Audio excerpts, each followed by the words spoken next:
All right, back with my friend Jonathan. This is going to be a crazy one today, I think. This is such a complex topic. I'm glad I spent the last couple of days. I was planning on spending 30 minutes, spent like 3 days obsessed over this topic. It's crazy. The Jewish Messiah, Sabbatai Zevi, and then we'll get into Jacob Frank at the end. Sure. This has pretty much been a race history, but we're not really going to talk about conspiracies today. If we do, we'll make it very clear this is a conspiracy angle. Most of this, everything we're talking about is well-documented, verified history. For sure. I think that before we dive into it, something that I think everybody should understand about Sabbatai Zevi, his movement, everything that came before, everything that came after, is that the Jews, they have tried to bury this. Yes, very hardly. They pulled it out of libraries. It was completely erased from history until a Jewish scholar actually spent his whole life dedicating it, going to old archives, pulling it back. They deliberately tried wiping this story out of history. And this should be mainstream. When you guys hear some of the crazy stuff, you're going to be like, how have I never heard this? Yeah, and I would say that the biggest problem that we've seen with any discussion about Zevi and later on his successor, Jacob Frank, is that people have attempted to present this as an aberration within Judaism, something that is completely outside its fold, that it's an extremist current, and that most of world Jews rejected it. This is categorically false. Yeah, I think 80% plus of world Jews embrace him as their savior or anti, however you want to put it. Yep. And this was in several years. It was this like frenzies on the streets, the Ottoman Empire. We'll get into it, how he almost ended up, collapsing the Ottoman Empire. Actually, in a lot of ways it did. Took him a minute. Yeah, I think they actually kind of, let's get into that later. Let's just start. Yeah. I think, that's crazy. But let's just start at his birth. I think that's very interesting, like when he was born. Well, this is fascinating because according to his own legend, his own lore, if you will, they say that he was born on the Jewish holiday of Tisha B'Av. Now, Tisha B'Av, for those that don't know, is supposed to be the saddest day on the Jewish calendar. Tisha B'Av represents within the Jewish calendar 9/11. Wow. Everybody keep that in mind for later discussions. And the name Sabbatai, what his parents named him, literally means Saturn. And for those that don't know, Saturn has a close interconnectedness with Satan. Yeah. And within Judaism, Saturn is considered to be the single highest planet. And so many rituals within Judaism ultimately swing back around to Saturn. Sabbatai Zevi was born and lived for the opening years of his life in Smyrna. Now, Smyrna, within the confines of Ottoman-occupied Greece, was known as a major trading hub in which the Venetians and the Ottomans had some type of a degree of detente. Everyone knew if you needed trade, even though the Ottomans and the Venetians were in the middle of fighting each other, you could go to Smyrna. And Sabbatai Zevi's father was an agent of financial interests in England. Interesting. So again, all of this is going to swing back around. These are very powerful people, which is part of the reason why they weren't just executed. Because you look at this and be like, oh, why weren't they executed? And I'm glad you mentioned his name. It was like yesterday that hit me like, wait, his name means Saturn. And none of the books and articles read even mentioned that. That's so relevant because like you said, Saturn means so much to these people and in a very dark way. Yeah, exactly, Achi. And you're going to see, as we've discussed on this program before, first time you ever invited me on, with our brother Converse, brother Ken O'Keefe, Dan Bilzerian, and brother Io Kamathi, where we began to discuss that demon worship, demon communication, demon conjuring, it's commonplace within the Talmud. So again, as we get into this program today, and you start to hear about all of the utterly satanic things that Sabbatai Zevi and Jacob Frank were doing, the practices that they were following, the practices that they were ordering in public, right smack dab in the middle of Gentiledom. These things are not anomalous. It's not quote unquote extremism. It's ripped right directly from the pages of the Talmud and of He the spent Kabbalah. over a decade, I read, studying the Talmud and the Kabbalah. He was a scholar of it. Exactly, Achi. He was known from a very early age amongst prominent rabbis within Smyrna as an astute, everybody think about that, an astute Kabbalist, an astute Jewish mystic, an astute Talmudist. He could quote the Talmud backwards and forwards. And it was from there where he began to expand his horizons, and he started making proclamations. And there were a number of rabbis. This is what Jewish communal media doesn't tell you. They love to tell you that he was ultimately slapped with this concept of haram, which means excommunication. It's a stolen word from Arabic. Everyone should know the Arabic word haram, meaning forbidden. Well, the Jews passed this edict that he was getting a little bit too big for his britches, and that he was flirting with the path of declaring himself to be Mashiach, or Messiah. But what they don't tell you is, while that you did indeed have a couple that declared that, perhaps out of jealousy, perhaps out of intra-tribal Jewish fighting, but there were many, many more that described him as accurate in his claim. I was reading that anyone that would talk anything bad about him would be attacked by other Jews. That's right. So you couldn't even say anything bad. The fury came where they worshipped him literally like a Messiah. That's right.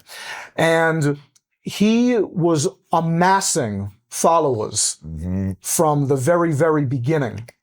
And it was almost as if he hadn't just developed a cult. Again, a common word that you hear when you read, let's call it kosher history. In reality, what he really had was an army.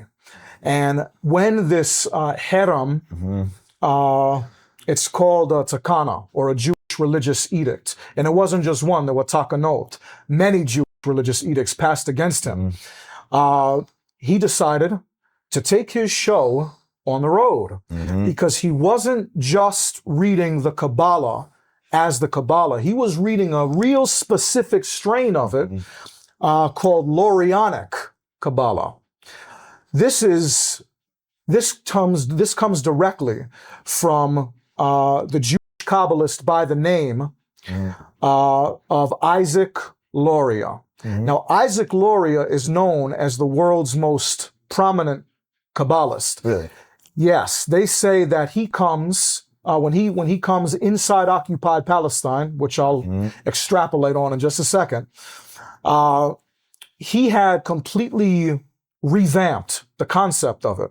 So most people credit him with being the father of it. However, what Isaac Luria himself taught is that Kabbalah was an ancient Jewish mystical teaching that goes all the way back to a rabbi by the name of Shimon bar Yochai, who we've talked about on this program before. Shimon bar Yochai is the famous rabbi from the Talmud who passed the worldwide, widespread teaching, the best of the Gentiles shall be killed. Oh, wow. Yeah. Jerusalem Talmud, Kiddushin 4:11-7. Don't take Jonathan Azaziah's word for it. Don't take Jake Shields' word for it. Look that up on your own.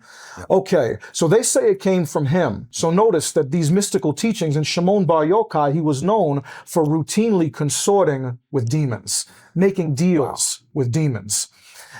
And this is who was a model for Sabbatai Zevi.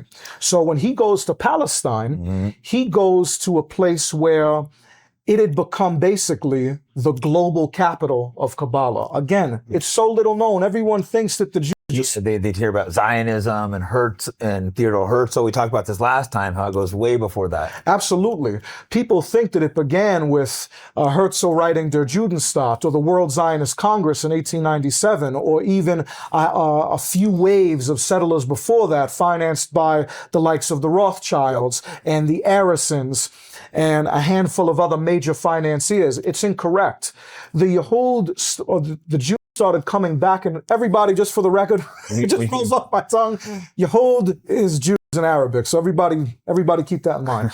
All right, so the Yehud began rolling into occupied Palestine in the north, a place called Safad, which today is part of what we like to call Palestine Tamanya wa Arba'in, or 1948 Palestine. They began building up their presence then. Wow. To be, so you're talking the 1600s. This is the 1600s we're talking about. well, this even I'm talking about even before this is that, before. with Loria himself, with Loria. So you're talking about 300 years before that. 3 years before, because I don't think we mentioned the years. The Sabbatai Zevi. This is the 1600s. This is the 1600s. And this is a couple hundred years before. Yes, it's a couple hundred years even before that. They've been obsessed with the temple, rebuilding the third temple. Ever since it was destroyed by the homie Titus. Shout out to Titus, our Italian brethren. I gotta do something on him. Do something positive. Definitely got to do something on him. And so he goes now to Palestine, which everyone should know at this point, contrary to what we're told, that Zionism began as this secular project, quote unquote Israel, all right? Eretz Yisrael, meaning the land between Nile and Euphrates. It has an utterly imperative meaning within Judaism. In fact, if you were to disconnect this from Judaism, you wouldn't even have Judaism. That's how important it is. Really? So he goes into Palestine because the most important Jewish presence in the world, even here in the 1600s, is in fact in Palestine itself. Nathan of Gaza, correct? Yeah. And that's where he meets Nathan of Gaza. Now, Nathan of Gaza, this wackadoo, this maniac, he declares himself to be the reincarnation of the prophet Elijah. He's a reincarnation too. You're going to see a theme of this during this interview. Interesting. Without a doubt. And for Christians, I know that Elijah has major importance. And for us as Muslims, we call him Ilyas, alayhi salatu wasalam, and he has major importance for us as well. So this wingnut, funnily enough, they like to call us crazies. They like to call us, they're the real crazies. Yeah. So he declares himself. He's talking to demons, not us. I don't talk to demons. I don't talk to demons. So Nathan of Gaza declares himself to be Elijah reincarnated and the right-hand man of Sabbatai Zevi. And he begins proselytizing all throughout Palestine that this is your Messiah. And he goes on securing funding for Sabbatai Zevi, Sabbatai Zevi himself as well. They begin obtaining funding because at the time, the Jews proclaim that there were 6 million tax laws against them from the Ottoman Empire. Seems a little bit high. Maybe more like 271,000. But they're being hammered, according to their narrative, by the Ottoman Empire. So they need shekels. And Nathan of Gaza helps secure that. And as a result of it, now a very large chunk of the Kabbalist community in Palestine, and even those that weren't even necessarily connected to all the various Kabbalist schools in occupied Safad, they begin following Sabbatai Zevi. How was Nathan of Gaza so powerful? Because it seemed like as soon as Nathan of Gaza backed him, he just blew up. So we're trying to understand. Well, again, this is what makes all of this very disturbing. Is that Nathan of Gaza, like Sabbatai Zevi himself, he came from a very prominent family of rabbinical scholars. So not just Kabbalah, but yeah, they're studying these books. It's just randomly coming with it. They're studying the Talmud and the Kabbalah. Exactly. So it's not like you have, again, just some lunatic who wakes up one morning, he happens to come from a Yehudi, a Jewish family, he cracks open a book and says, oh, you know what, that sounds like me, I'm him. It's not that. These people studied this until they are quite literally blind. By the way, everyone look that up. There's more nearsightedness amongst these types of people than anyone else on planet Earth. They literally are studying their books until they're going blind. And Nathan of Gaza, because of his own personal reputation and that of his family's reputation, other Jews thought, well, if this guy from this family is saying these things about this individual, there's no way that it can be untrue. Because I know as soon as he embraced him, I saw, then you add the printing press, they were in all these shipping ports, and it just exploded worldwide, like instantly. Instantly. And again, as you mentioned at the very beginning, maybe the single most critical detail of this entire discussion is that we have been led to believe anybody clicks on any article from the normal Jewish communal press, they're just going to read Sabbatai Zevi was this mental patient, essentially, Yep. that That's what they kept trying to say. He had a mental disorder or bipolar and schizophrenic, right? And they try to portray him as like a blip on the radar of Jewish history, when in reality, the overwhelming majority of world Jewry. You can find an article written by none other than our old topic of discussion, Chabad Lubavitch, where while condemning him and trying to make excuses to throw people off, they nevertheless can't help but admit that the overwhelming majority, by the time that his fake advent had been declared and that it had taken hold of the entire Jewish world, smack dab in the middle of the Ottoman Empire, most of world Jews were his followers. 80% worldwide in a few years. That's just insane within a few years. So clearly it's the same religion. Yeah, it's an offshoot of it. It's the Sabbateans, but it's also Judaism. It isn't like separate. That's exactly it, Achi. And you're going to find various passages in a multitude of tractates within the Talmud where a lot of the filth that we're unfortunately going to discuss. Yeah, it's ugly, it's dark, it's hideous, it's repulsive. Like everybody's going to need... You always hear, oh, Muhammad did this. Wait till you hear some of the stuff you're about to hear. Oh, well, I would say, not to go too far off into a tangent, that almost everything that the Jews have historically accused Muhammad sallallahu alaihi wasallam of is not only false, it's something that they themselves are guilty of. I think people are noticing that with the pattern of a lot of other things, like after October 7th, they're seeing it. I don't know if now's a good time to get in before I go somewhere else. He started preaching basically that he believed that like God or the Creator was dark. So to be good, or to find balance with God, you had to do bad, evil things. Well, this is important, Achi, because again, this is a cornerstone concept within Judaism that's seldomly discussed by Gentiles of any sort. Believe. Now, when I think about it from our perspective, I'm not going to get into a theological discussion on Christianity. It's not my job. I can tell you from our perspective that Muslims believe that we have an innate, intrinsic human nature of goodness. It's called fitra. And Islam itself is called Deen al-Fitra, the religion of good, decent human nature. We believe that Al-Khaliq, subhanahu wa ta'ala, our creator, that he made us good. Yeah. Babies are born good. Pure. Yeah. Innocent. I always had trouble with it. I had leaned towards a lot of Christian ideas, but original sin, I've never been able to embrace. Well, I got a theory about that too, but that's another story for another time. Because children, that's why harming a child is the worst thing you can do, because we all know a child is innocent and pure, but these people wanted to do defile things to children. That's exactly it, Achi. And everyone should think about that as well, that all people, no matter where you come from, we all have this immediate gut feeling. You see a kid, your gut instinct is to protect the kid. If it's not, you have problems.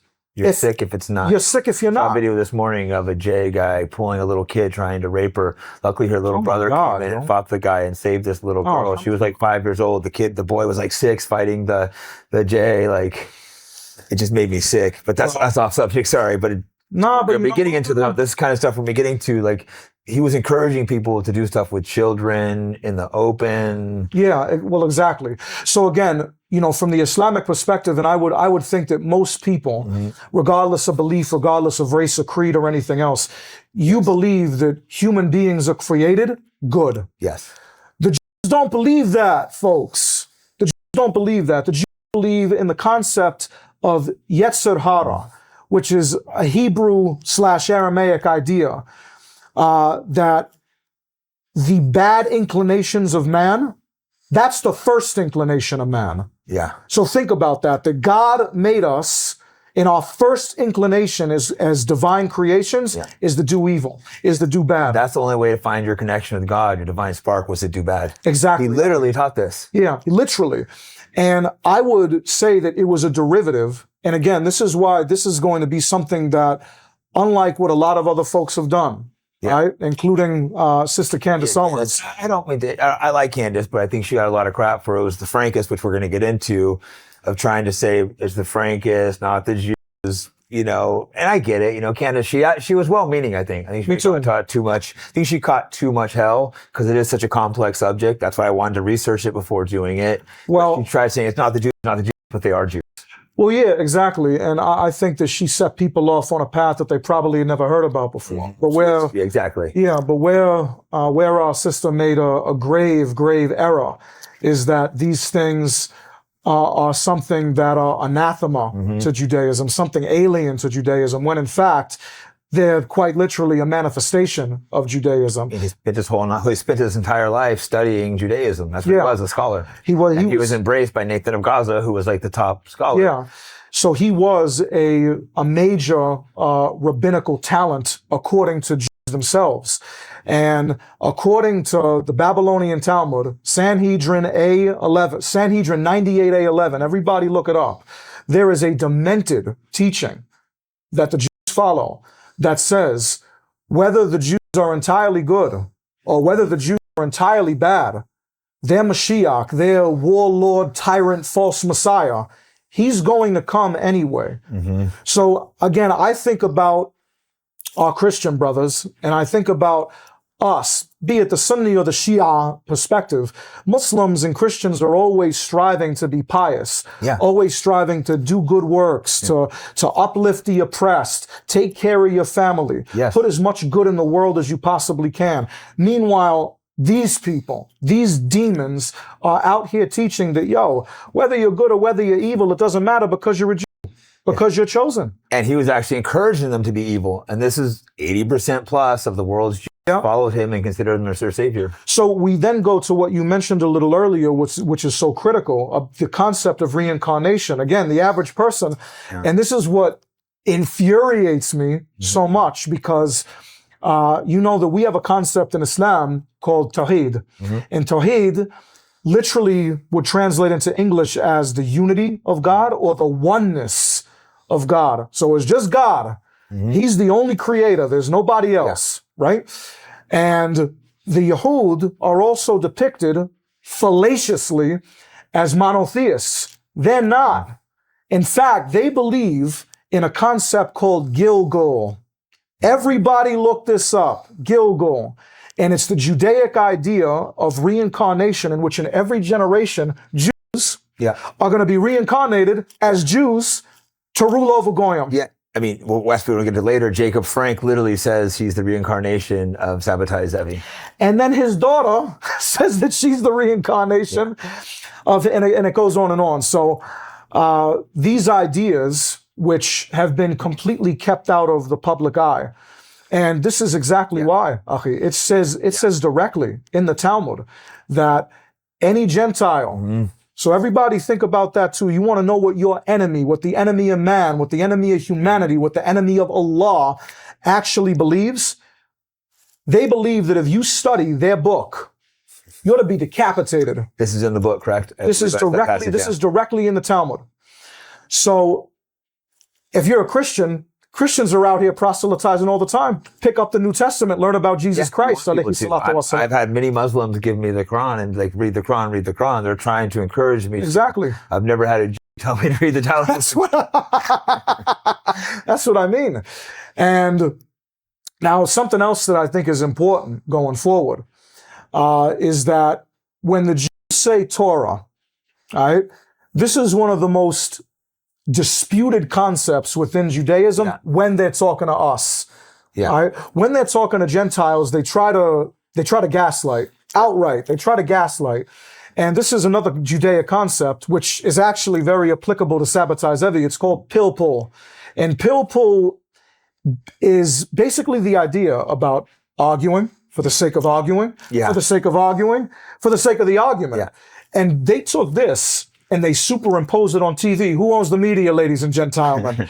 I don't think we're allowed to say it, but we're not allowed to say it. But I also don't. Everyone knows, I also don't think that everybody is unaware of it at this point. Everybody knows who runs the media, and you see this style of discussion on TV where you got one guy from one side, another guy from another side. They're screaming at each other. They're arguing, and you don't even remember what the hell the discussion was about to begin with. This is Judaism. The right, left, they want us divided. As a consequence of being truly a free speech podcast, I've been demonetized on YouTube, X, Facebook, and almost everywhere else. To be able to fund the podcast, I rely fully on support from viewers like you.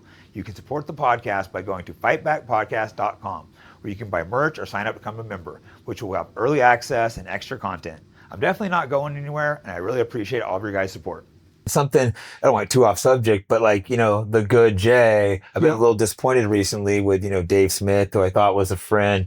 I tried getting him in touch with Dan Blazarian, then all of a sudden he starts bashing Dan Blazarian, who's running against Randy Fine. This is supposed to be the good Jay, and then I see old clips of him saying, oh, Israel just, a subsidy of America, and then Norm Finkelstein? Norm Finkelstein. He's freaking out, and everyone being like, oh, there's anti-Semitism. These are the guys that are supposed to be they're the ones to savior against Israel, but when it actually comes down to it, they're still supporting Israel.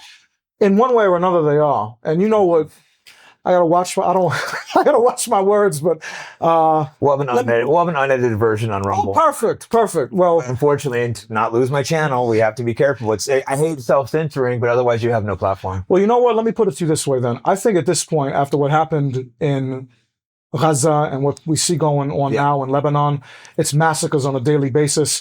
Everybody sees what this. It's been tough for a lot of us. I know you have friends over Lebanon and stuff. It's just been like it's been. I don't have people over there, and it's been hard on me. Yeah, it's horrifying every day. Children, this is horrifying seeing it. It's just like an evil that we can't imagine. But then if you say, oh, if God's evil and wants sin, then it makes a little more sense. Yeah, it does make sense. And you know what? I think that's a perfect segue to go into something critical here that just a few days ago on the Muslim holiday of Eid al-Adha, which is about the very concept of sacrificing yourself for a good cause. And it's a clarification about Ismail, alayhi salatu wasalam, or as a lot of people know him, Ishmael, and Ishaq, alayhi salatu wasalam, or Isaac. And there was a little girl, Sarah Samih Rajab. Her mother and two of her brothers, she's from Gaza City. Her mother and two of her brothers were murdered several months ago in an airstrike. Mm-hmm. And then about 3 weeks ago, in another airstrike, her father was murdered.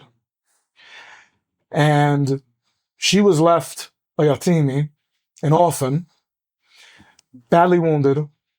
And then on Eid al-Adha, on a day where Muslim kids, they put on their best clothes and they celebrate with their family, another bombardment from the Jews murdered her.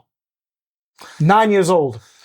And they do it deliberately. It's not accidental. I just don't understand how humans could do this. That's because they're not human. That's because they're demons. And as we take this very idea and we swing it back around to what we're talking about, Sabbatai Zevi and later on Jacob Frank, they were both openly accused of kidnapping Gentile children. Mm-hmm. Gentile children, mostly Christian, in the case of Jacob Frank, mostly Muslim, in the case of Sabbatai Zevi, and sacrificing them. Mm-hmm. And when pressed about it, in the case of Jacob Frank, who again we'll touch on some later, he admits. Yes, he testifies that they were doing this. It's so crazy. Later, Jacob Frank testified that the Jays were going in, kidnapping Christian kids, torturing them, and draining their blood. Yep. He testified this in front of the courts because they made a deal with them where they would where he would convert to Christianity. Yep. Allegedly. Yeah. Huge mistake. Huge mistake. Oh, huge mistake letting them convert.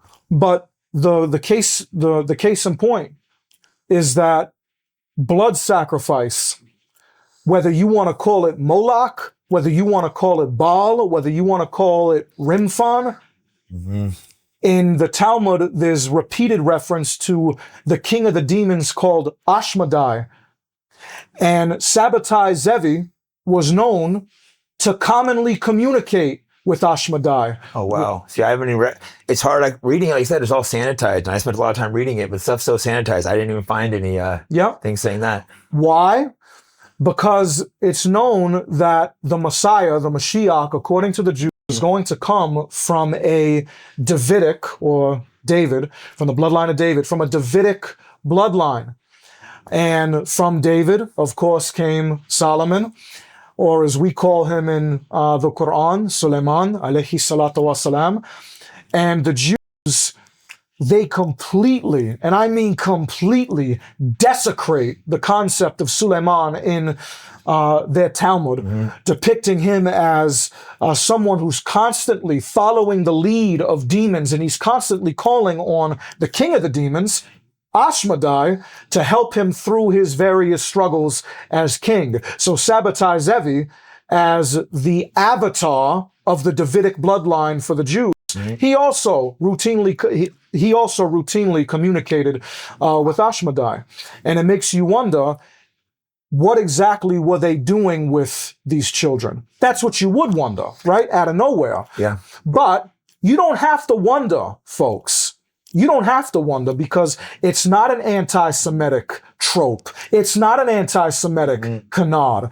Jews were actually factually sacrificing children, not just because of false Messiah Jacob Frank and false Messiah Sabbatai Zevi, but because you can find it all over the damn place. All over the world, different time periods. There's court convictions. If it was any other race, it would be like Muslims or Christians doing this. But like even this, I'm gonna have to cut out of the YouTube section because you can't even talk about it because it is true. It is true. It is true is why you can't talk about it. Exactly, Achi. And a few years ago, again, this is one of those things that just was washed right down the memory hole.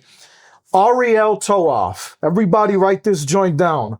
Ariel Toaf is the son of the chief rabbi of Italy, trained himself in Talmudic and Kabbalistic sciences. He was supposed to be his father's successor. He went a different route doing historical works. He writes a book called Blood Passover, and it documents in full the various rituals that not only Sephardic communities in places like Portugal, Spain, Italy, and as far as Greece are engaging in, but also Ashkenazis as well. That book came under heavy fire from the usurping Jewish entity. Shocking. Yeah, They ban this entire topic. You can't even though you're bringing cases where there's convictions, like in Poland when Jacob Frake brought this up, it's because there was bodies popping up all around of kids that were tortured all over Poland in that time period. In Russia before the Bolshevik Revolution. It's so true. And Syria too. Syria, even again as far south into the Islamicate as Syria was happening. So another way that the Yahud have attempted to divide us, Muslims and Christians, is to put your suffering, right, as a white European Christian person. And then they take my suffering as an Arab Muslim Shia person. They try to make it into the oppression Olympics when the reality is the same horrors that they have committed against you, they've committed against me. And they try to turn us against each other. Always. They try to turn the Christians and Muslims against each other. And the reason why, again, this is we're veering off bit by bit into these ideas is because they're manifested and personified by the likes of Sabbatai Zevi. Sabbatai Zevi, as a Kabbalist, he taught the idea that Christians were the ox, Muslims were the donkey, and that ox and donkey always had to be in constant conflict with one another. Because if the Jews do not break up the potentiality of this alliance, they say that evil will fill the world, when in reality, the only reason why there's evil in the world is because of them. Yeah, I mean, he's literally preaching evil. I think this might be a good time to tie in. At the exact same time period, there was this book I found written by a British spy. I can't remember his name. I think I wrote it down. British spy wrote a book. He said him along with some Jewish people came in, and what was the starter of Wahhabism? Wahhabism, So they attacked the Ottoman Empire from both sides. Sabbatai Zevi from within, and they had Wahhabism attacking it from the outside. Yeah, this is imperative, Akhi, because Muhammad ibn Abdul Wahhab, who was the founder of Wahhabism, he wasn't considered to be this great scholar at all. He happened to be connected to this one particular clan from this place in Arabia called Najd. Now, the reason why Najd is so important from the Islamic perspective, when you take a look at the end times, or what we would call Akhir al-Zaman, is there is a hadith, a saying of the Holy Prophet Muhammad sallallahu alaihi wasallam, which says that there will be a great earthquake that comes up as multiple horns from Najd, And a lot of people have looked at it as metaphorical. Some have looked at it as literal. But it's indubitably a reference to what we see today from the Saudi family. And the Saudi family, they themselves are actually crypto-Yahud from a tribe called Banu Anaza. That was one of the tribes that fought the Holy Prophet Muhammad at Khaybar 1400 years ago. Khaybar is very important in Islamic history because this represented the defeat of the Jews. Imam Ali alayhi salatu wasalam, who's the first Imam for we Shia and the fourth Caliph for our Sunni brothers, Imam Ali met the warrior, the top warrior of the Jews. His name was Marhab. He was supposed to be the biggest, baddest dude in all of Arabia.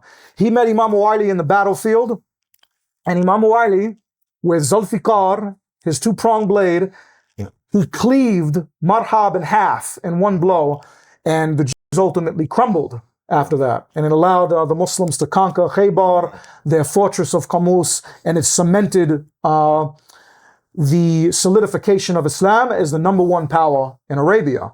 Now, again, this is important because rather than fight with the Christians, Muhammad sallallahu alaihi wasallam, he signed at least 28 different agreements with Christians throughout his life, protecting churches, protecting art. Complete religious freedom over there, which is why the Jews were able to practice this. That's right. And even with the Jews, Muhammad, taking their status as people of the book, people of the previous books, he attempted to make peace with them. He signed a treaty with them. It wasn't even 48 hours later, my brother, that the Jews mobilized an army of almost 10,000 people to come and kill Muhammad. Yeah, they constantly, they're negotiating a peace deal, and they strike you during it. Always. That in Iran, unfortunately, shamefully, our own country, America, was involved with that. That's right. And striking in the middle of a peace deal is absolutely shameful. And they're doing it now in Gaza, and they're doing it now in Lebanon. But you see the way that it's all connected is that there's always been a relation, not to say that there haven't been times where Muslims and Christians were at odds with one another. Of course there have been. But generally speaking, there has always been some degree of peace, and it was the Jews who ended up pitting us. Well, it was that Wahhabism when they came in, I guess it must have been the 1600s again, the exact same years as Zevi. They came in, they pushed this extremist, and now you see the Saudis are close allies with Israel. You look at 9/11, Saudis and Israel, it's a whole separate topic. But they were infiltrated that way. Well, here, going back to Zevi, Muhammad ibn Abdul Wahhab, this not only came out thanks to the efforts of the Jewish Studies Center in Iran, led by Ayatollah Mahdi al-Ta'ib, but it also came out in Iraqi intelligence documents from the early to mid 90s. I saw that too. Now, obviously, I'm no fan of Saddam. And there's a lot to condemn him for. But don't forget that the Jews are not going to dump someone just for the hell of dumping someone. Not because he's killing people and stuff. No, they don't care about that. There's got to be a reason. Well, it was the intelligence agencies under the rule of Saddam that released this incredible and vital document that also traced the lineage of Muhammad ibn Abdul Wahhab, the founder of Wahhabism. He wasn't just aided by the British colonialists at the time. And me personally, I know this is going to upset a lot of our friends on the left. But there's a whole discussion to have about what exactly colonialism is, because Europeans weren't just out for no good reason colonizing. That's what we've been taught. It's not true. Where do you think the Europeans got their dough to start colonizing what we know today as the global South? It came from the Rothschild families. And all the families connected to the Rothschilds. So there's a discussion to be had about that. So the British, on behalf of the Rothschilds, they began cultivating relationships with certain tribes in Arabia, what we know today as Saudi Arabia, or as I prefer to call it, Yahudi Arabia. And it happened to be that Muhammad ibn Abdul Wahhab, he represented a certain religious class. He also had ties, obviously, with the Saudis. But Muhammad ibn Abdul Wahhab himself, his family goes back to Donmeh, and the Donmeh, who we're going to talk about. Yeah, let's talk about that in a few, though. Yeah, I think that's very relevant. But the Donmeh, they are still around. They are Jews who fake converted to Islam. From Sabbatai Zevi, which we'll get into in a few minutes. Yeah. From the tract of Sabbatai Zevi's Judaism. They lived in Basra, which is southern Iraq. Basra is very important because there's so much damn oil there. And the British merchants connected to the Jews and the Dutch merchants connected to the Jews, they broke off a little part of Basra that we know today as the country of Kuwait. Kuwait is not a real country. So that's just more of the... What does that remind you of? Not a real country. Smack dab in the middle of a place it shouldn't be. Interesting, because Kuwait always felt weird to me. That makes sense. Yeah, Kuwait is actually part of Iraq. And it's ruled, here's the kicker, and it's ruled by a family known as the Sabah dynasty.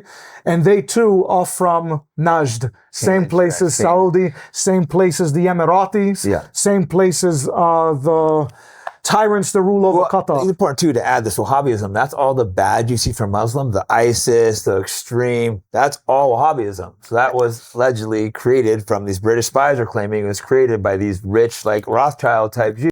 I don't know if it was necessarily the Rothschilds, but like it was. Banking, it was. It probably was. Yeah, they came in, funded it, and started Wahhabism. Yeah, it's absolutely the case. And when you take a look at Islamic war doctrine, you're not supposed to harm women. You're not supposed to harm children. You're not supposed to harm animals.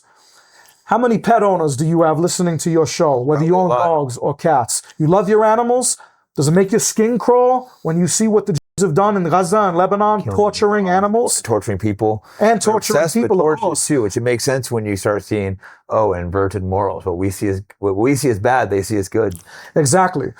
Well, Islamic war doctrine prevents you from harming any living thing. Really? And that includes plants. But we're certainly not taught this.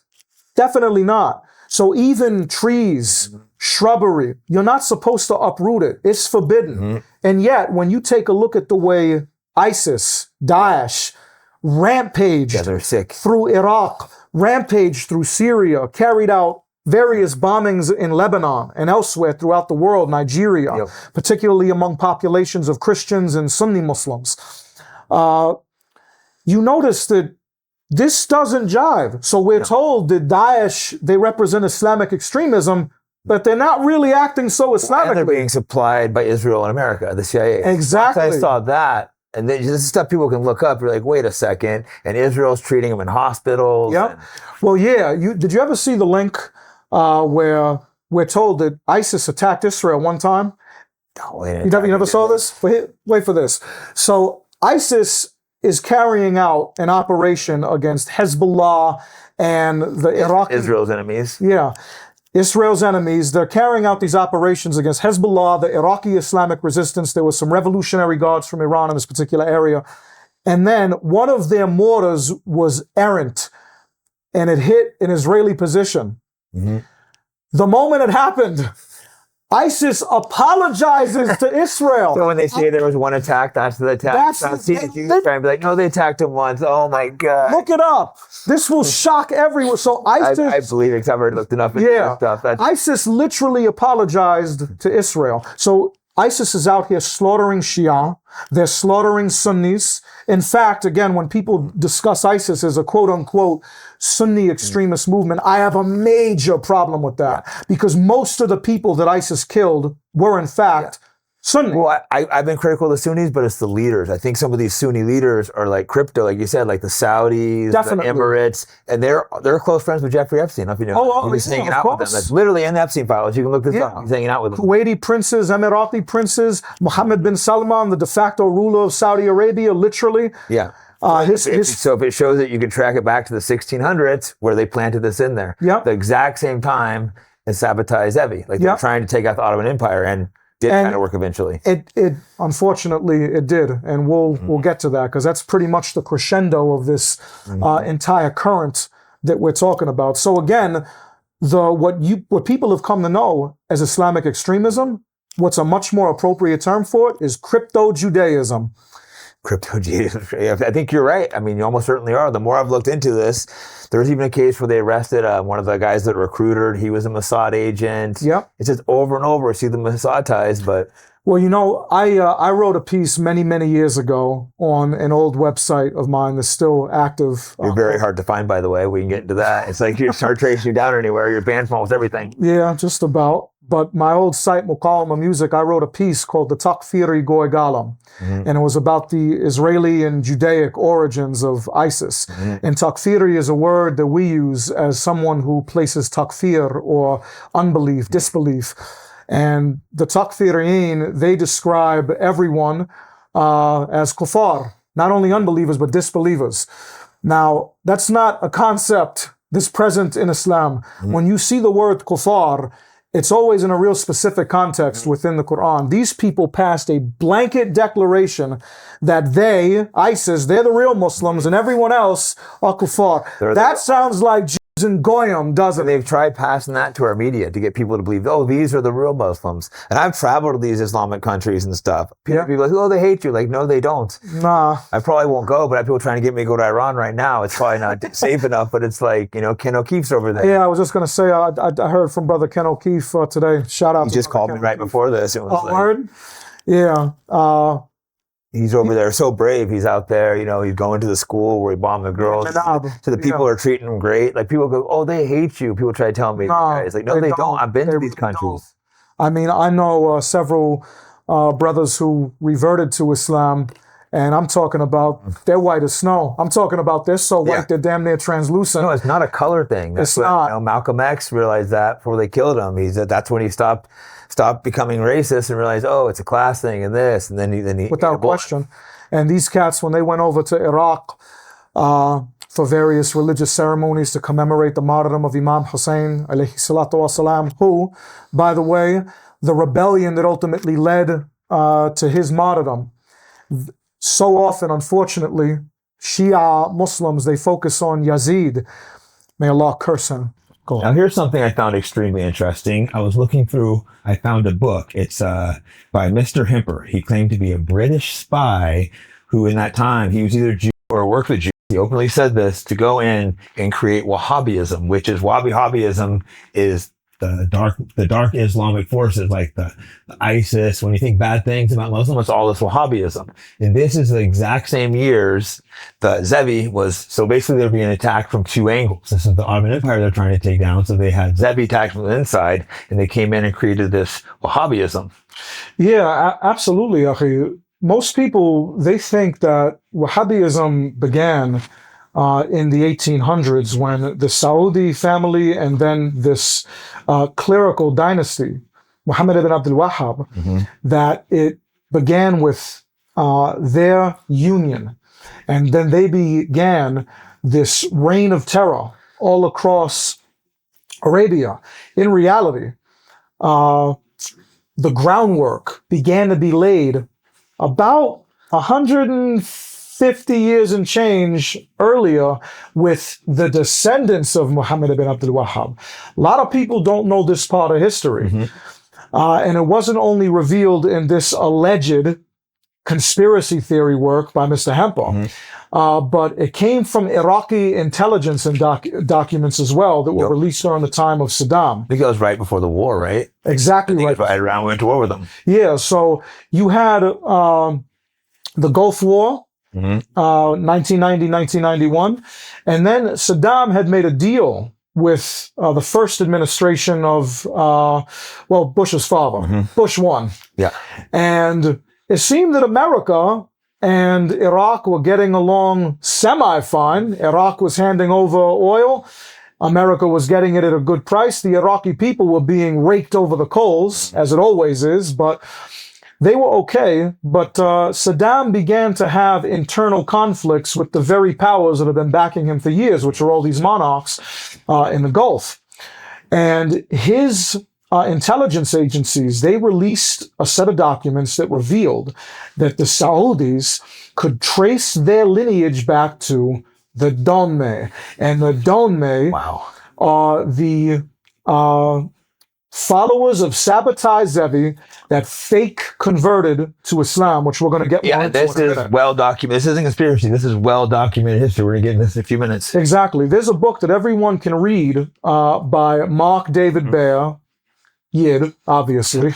And called the Donmeh. And while it still presents everything from a Jewish perspective, and this is what I personally, I'd suggest to everyone. You can get so much of this work from Jewish perspectives. Yeah. Like it was a Jew who's the one that really came in and brought back the research on Sabbatai Zevi and Jacob Frank. It was completely white. They went in and pulled it out of libraries. They burned records. Definitely. This is what I would tell everyone, is that if you're anti-parasitic already, which we talked about on the previous program, if you're anti-parasitic, then you can already catch the Jew okey doke from 6 million miles away. All right? We're going to keep on going back to this number, folks. Just roll with it. All right? They love the number. They do love the number. Hey, everyone. I want to tell you about my sponsor, AntelopeHillPublishing.com. They're a free speech company that publishes books which would otherwise be censored, such as Culture of Critique by Kevin McDonald, who I've interviewed on my show. They have lots of collections of speeches and writings by important 20th century political figures that are censored in almost all other places. Check them out at AntelopeHillPublishing.com and use promo code FIGHTBACK. You will receive a discount and also support my podcast. Thanks very much.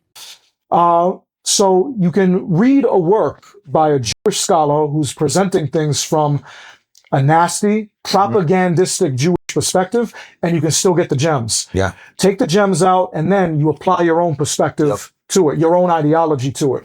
Okay, so the Donmeh, when Sabbatai Zevi himself chose a fake conversion to Islam over death, and then later he died in isolation. His followers picked up the mantle and they maintained the whole Kabbalistic illusion. So they were Muslim on the surface, anytime they had to interact with Muslim Goyim. But on the inside, when the doors were closed, when there were no Goyim around, when they were in their yeshivas, their synagogues, their mikvahs, and all these other Jewish communal structures, they were Jews. So with Wahhabism, it began with the descendants of Muhammad ibn Abdul Wahhab. And his descendants were actually Yahud Jews from Basra in southern Iraq, which has always been a major hub for oil and for trade. And some of the very British and also Dutch colonialists, and by the way, anyone that doesn't know about the Dutch East India Trading Company, look that up. It's a certain family, and all Yehudi. We'll have to go deep on that on some time because that's fascinating. And I haven't done enough research, but I stumbled down that rabbit hole. Yeah. But I was trying to study this, and I got sucked down that rabbit hole. I'm like, I need to save this for later because that's fascinating. It is fascinating. It's crazy because again, we're taught that Europeans and various indigenous peoples or Christians or Muslims that we've always been in conflict. But when you take a dive deep enough into all of these points of conflict, you always find there's always a Jewish financier. There's always a Jewish instigator or a set of Jewish instigators, and that's what the Donmeh have been. But it doesn't just stop there. So Muhammad ibn Abdul Wahhab's ancestors, they came from Basra, and they worked with these Dutch and British colonialists to ultimately break off a part of Basra into a sort of city-state that we know today as Kuwait.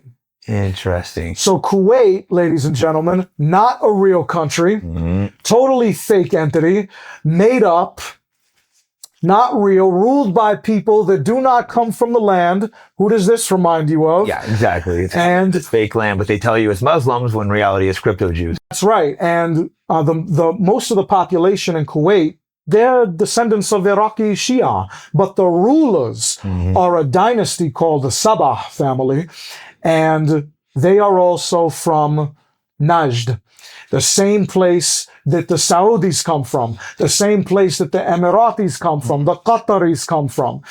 And the Saudis themselves, they also are crypto Yahud who trace their lineage back to the time of the Holy Prophet Muhammad sallallahu alaihi wasallam himself. They're from a tribe called Banu Anaza, and they fought the Prophet Muhammad at Khaybar. There is actual enemies. That would literally make sense. actually his But enemies. they're teaching evil, and they're close allies with Israel, close friends with Jeffrey Epstein. It all makes sense. When you have a bad view of Islam, this is what you're looking at. Yeah, and on that very note, as we kind of swing it back around to Sabbatai Zevi, when people think of ISIS, they think of this absolutely egregious criminality. Rightfully so. Yeah. And rightfully so. They commit mass murder. They commit mass rape. They destroy shrines. They destroy history. They've wiped out parts of world history that we'll never be able to get back in Iraq and Syria. And it's incredible because anyone can go ahead and look at what the truth is behind Islamic war doctrine. You cannot harm the innocent. So if it's an unarmed man, you cannot harm the elderly. You can't harm women. You can't harm children. You can't harm cats, dogs, or livestock. If they capture a prisoner, they have to treat their prisoner well. That's right. That's right. If anyone has seen footage from the battlefield of Hezbollah when they were fighting ISIS in Syria, or Ansar Allah, the Islamic resistance in Yemen, when they were fighting the Saudi and the Emirati invaders, you would see Yemenis carrying wounded invaders on their back because you're forbidden by Islamic law from harming someone who's captive. Now you juxtapose that against the behavior of ISIS, and clearly these two things, they don't jive. And look what Israel's doing to their prisoners. It's just sick. It's hard to even watch that. You know, it's just that's the correlation, Achi. You look at ISIS, and then you look at the IOF, and they look identical. So often when we hear, especially folks on the right who have a fixation with criticizing Islam, often based on wrong information, and almost always wrongfully, out of context or whatever the case may be, and they won't criticize Judaism either. They'll talk about this as so-called Islamic extremism. Well, the way I would describe it actually is crypto-Judaism. Yeah, I mean, I think you're right. And we were talking about earlier how you said the one time because they'll say, oh, they invaded, one time they attacked Israel. They'll say accidentally hit them and apologize. What do they say? Listen, everybody needs to look this up. This is just, it's incredible that there was a battle going on between Hezbollah, the Iraqi Islamic resistance, revolutionary guards in Yemen, from Iran, and of course, Liwa al-Quds, which is a Palestinian militia, and the Syrian Arab army. Huge battle right at the height of the war. In Syria. This is years before the coup. And there were mortars from ISIS that went errant and they hit the usurping Jewish entities' positions. They immediately contacted the Israeli occupation army and they said that they were sorry. People should look this up, you know? They need to look it up. Because they're not going to believe it, just look it up. I always look up things and don't believe it. And it's crazy. It's like crazy. So again, you think of ISIS and Jabhat al-Nusra and Ahrar al-Sham and quote unquote Al-Qaeda and all of these groups as Islamic extremism. It's not Islamic extremism. It's crypto-Judaism. And this phenomenon began with Sabbatai Zevi. Yeah. Sabbatai Zevi, he had, and this is kind of bringing everything back full circle for people. Yeah, because I had a few more questions anyways, but I'll let you go where you were at. Sabbatai Zevi, he had brought his movement into the heart of the Ottoman Empire, as we were discussing a little earlier. And he now had the backing of, as we also discussed, 80% of world Jewry. And more people were flocking to him. Yeah. And this psychopath, and he was a psychopath, he then wanted the Ottomans to bow before him. Yes, which is wild. Wild. Now everyone the Ottoman Empire, who I personally have no love for, and I know you don't either. Yeah. But the Ottoman Empire was one of the great powers of the time. Massive influence all across West Asia, deep into parts of Europe. And definitely as far as the Southeast Asia subcontinent. Their influence was there too. And this lone Yid,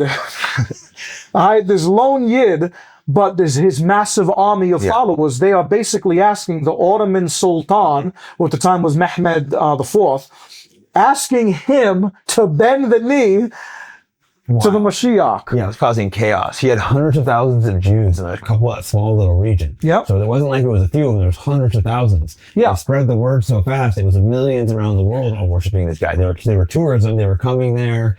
but they also controlled lots of finances, the banking, the That's right. ports. So it wasn't that easy for the Ottomans to deal with it. They were like... Exactly, Achi, and I'm glad that you brought this up, because where Sabbatai Zevi and later his Donmeh, which were the place where they made their central hub, was Salonika. Salonika became known as the Jerusalem of the Balkans. This is how Jewish this city was. This is how much influence they had. And again, they were known as a major trade hub where a lot of money flowed into the... So remember, this is even before the fake conversion and then the proliferation of the Donmeh. The Jews had massive financial influence and massive financial power within the Ottoman Empire. So the Sultan and a number of his advisors, they thought that if we execute this weirdo, it would cause more problems. They literally believed he was like a god. They were freaking out, worship him. And he was pushing filth. They were having orgies in the streets, having sex with children, swapping wives. They were just putting pure degeneracy. They always do that before society collapses. Yeah, absolutely. And I think the most important part about this, which was a degree of... they were preaching the idea that one could get close to quote-unquote God through sexual perversion. And this is, again, where so much of the analysis goes completely astray. They teach that, oh, well, you're not going to find this within Judaism. That couldn't be more incorrect. It couldn't be more false. From within Judaism, in multiple tractates throughout the Talmud, it describes the rape of children as young as 3, and you'll even find a handful of passages from certain rabbinical commentators as young as 2. Just pure evil. Pure evil. They describe it as nothing more than a finger in the eye. This doesn't occur once, Achi Jake. This occurs dozens of times throughout the Talmud. It's also taught.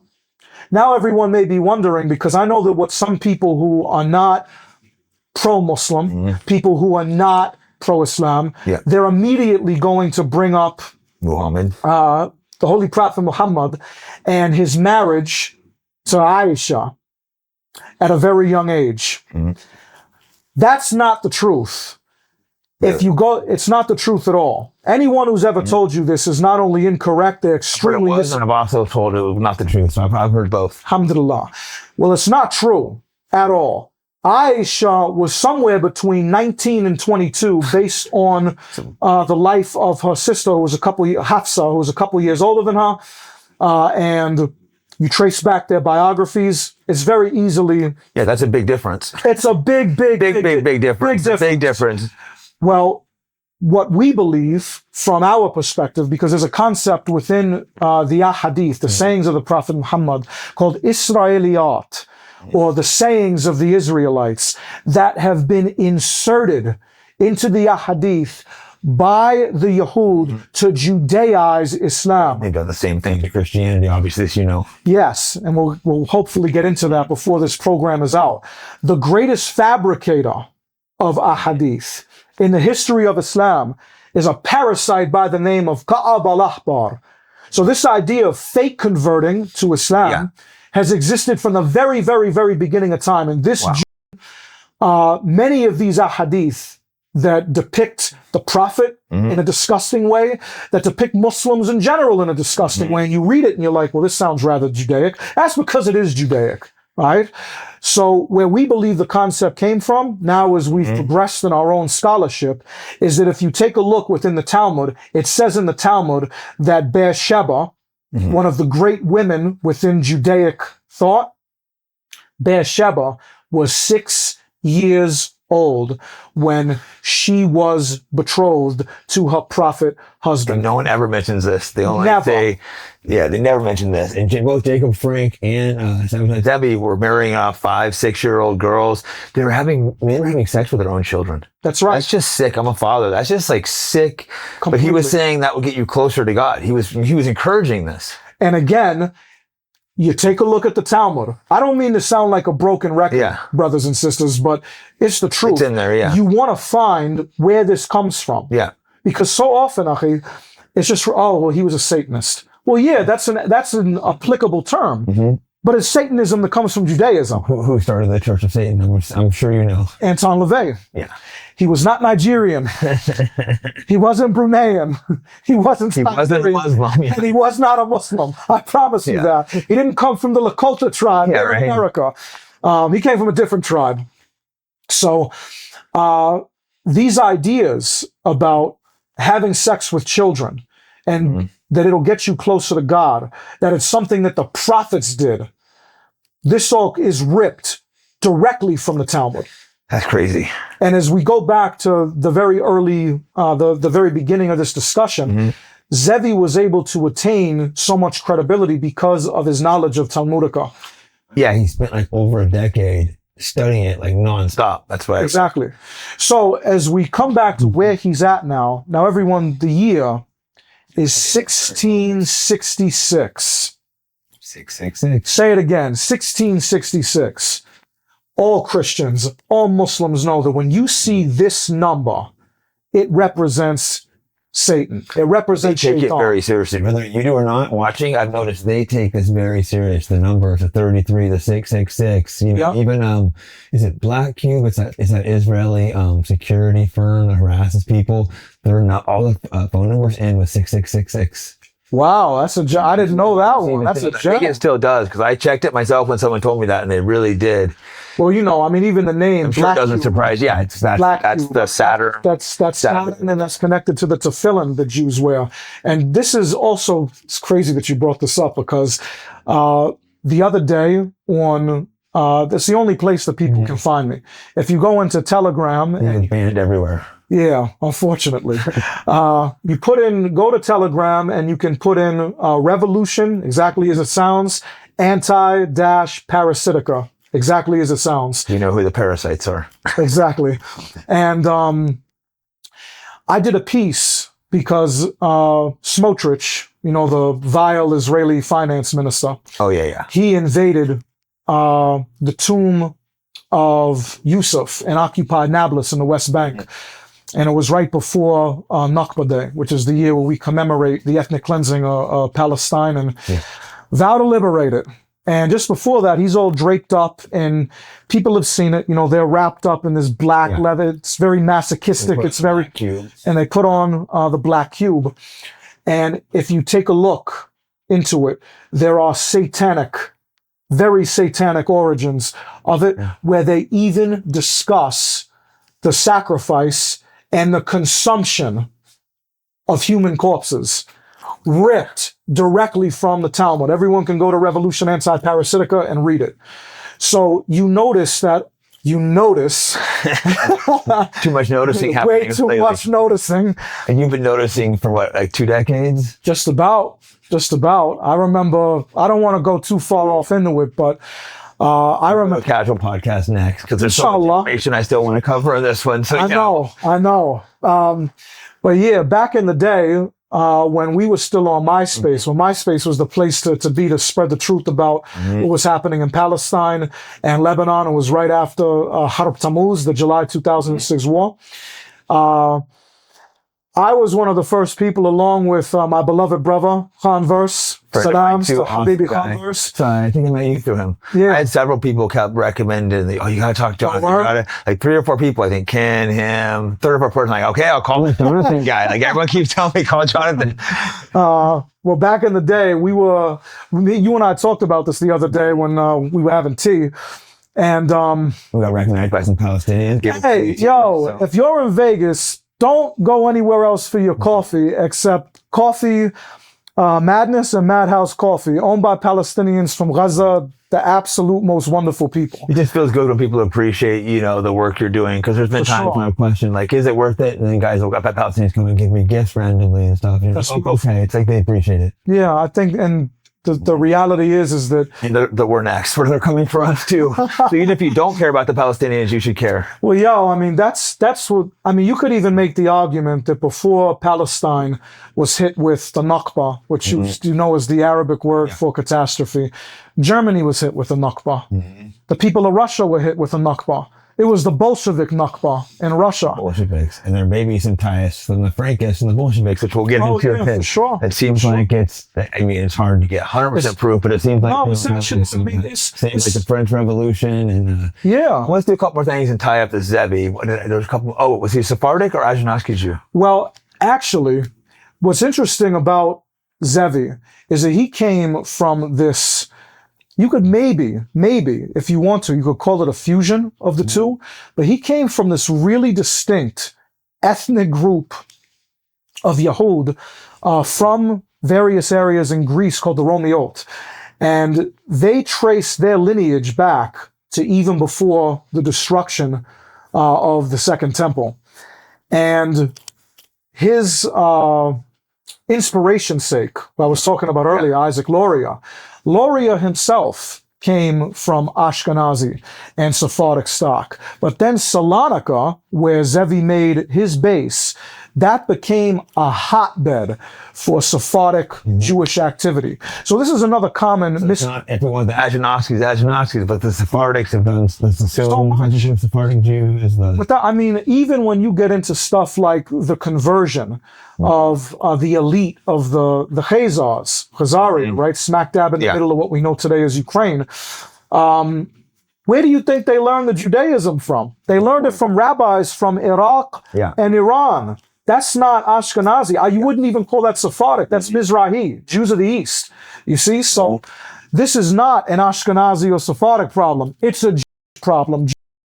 Go buy Brother Io Kamati's book. Io Kamati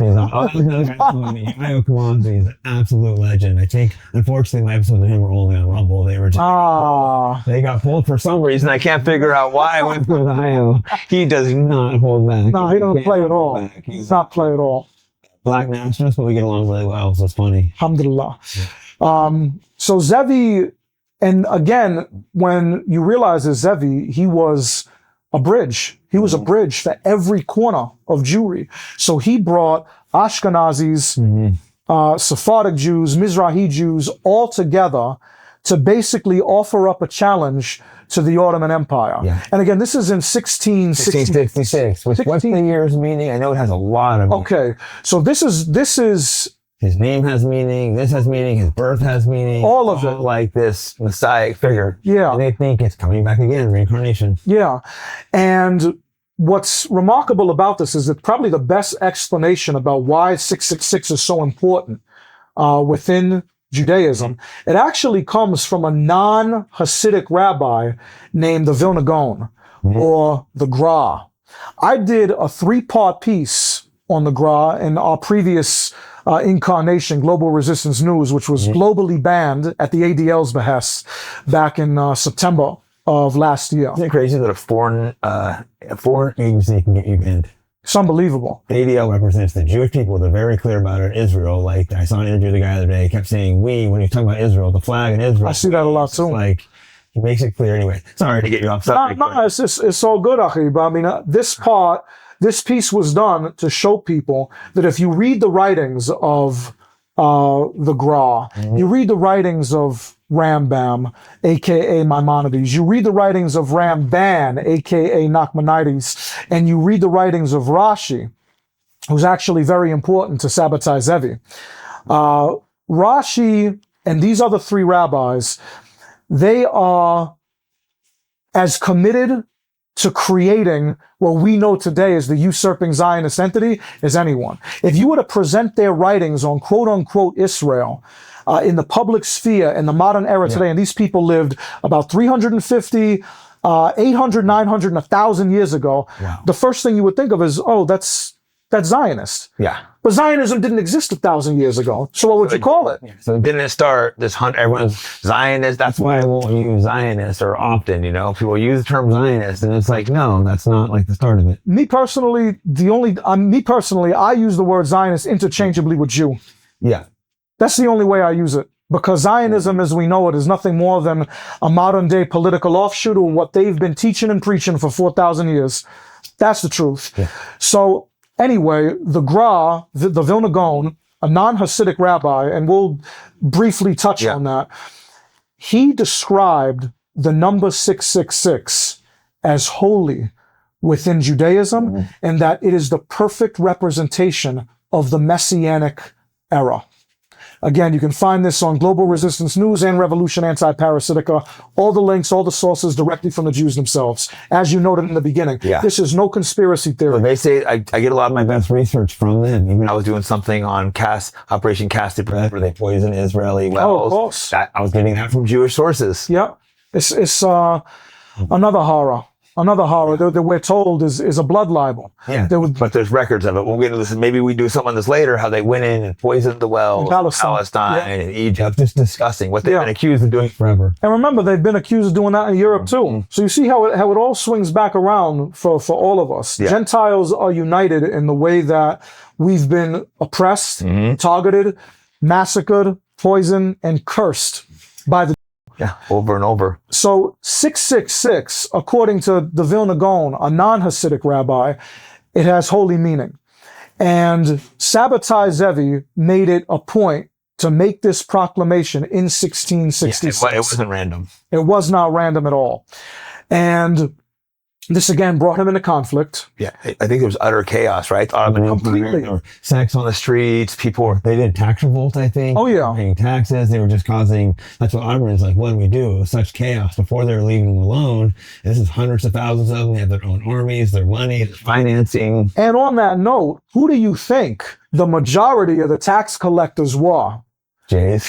A good chunk of them were Jays, without question. And this is another way that they maintain their influence. Interesting. No, because they always end up with a lot of influence everywhere they go. This was after they got expelled from Spain. Many of them went over to the Ottoman Empire. And on that note, Sabbatai Zevi, when we say that he basically had an army, we're not saying that as hyperbole. Like a real army. We're not saying that as a euphemism. No, it was a real army. And he started diagnosing and distributing his army, his people, and designating each one of them as, let's say, a mini tyrant. This is actually really important. I'm glad you brought this up. Yeah, a mini tyrant of each respective. He had a designation for one representative, one emissary, if you will, in Spain. Yeah. Another emissary for France, and emissaries all throughout the Islamic. Yeah, when I read it, they tried to make it was this crazy rambles of it. But he took all of his leaders and go, you control France, you control Spain, you control England. I don't think it was a crazy rambling. I think it was saying we're going to control, manipulate these places in the world. Yeah, I would even go as far to say, Achi, that it was the plan to establish Jewish hegemony right then and there. And they again, were trying to take over right there in 1666. He got over arrogant, I think, because he was tried marching into was it Constantinople? Or Constantinople. Marching in to take the crown. Yeah. And again, this isn't something that came out of the crazy mind of Sabbatai Zevi. Mm-hmm. This is something that, and this is why I noted just a few minutes ago that there's a relationship. There's a continuum between so many of these rabbis that are considered to be heroes and even objects of worship post-Talmud within Judaism. Rashi, who was a Jewish scholar from France, and this individual parasite is so important because Chabad, the topic of our last discussion, they say that when you don't study Torah within Chabad, you don't study Torah. No, you study Torah with Rashi. So they take his commentary to be on the same level as the alleged revelations from God. You're not supposed to look at that yourself. You have to look at his interpretation of it. That's right. So you got the book and then his commentary right next to it. And Rashi, in his commentary, he described the ancient names of Spain and France and said that not only were Jews meant to conquer them, he said that Spain and France belong to the Jewish people and that it belongs to the greater empire. They think the world belongs to them. The whole world. The whole world belongs to them. The whole world. And they want us all to be Palestinians. That's what people need to realize. You talk about Palestinians too much. It's like, we're all Palestinians. It's true. And they're actually fighting on the front lines. I get pissed when people disrespect them. These guys are actually out there fighting, bleeding, resisting, brave, fighting for all of us. Yeah, it's true. And we can thank the Palestinians for bringing, and the Lebanese as well, for bringing this discussion. We wouldn't be able to have this wasn't for that. It opened things up because people saw how evil they were. It made it where they couldn't fully suppress us. Yeah, and this is why this discussion, that we're even able to have this discussion, because people are so much smarter. They're so much smarter than the Jews think, so much smarter than the agents of the Jews think. And they saw that everything that we heard on October 7th, every part of the narrative from soup to nuts was a lie.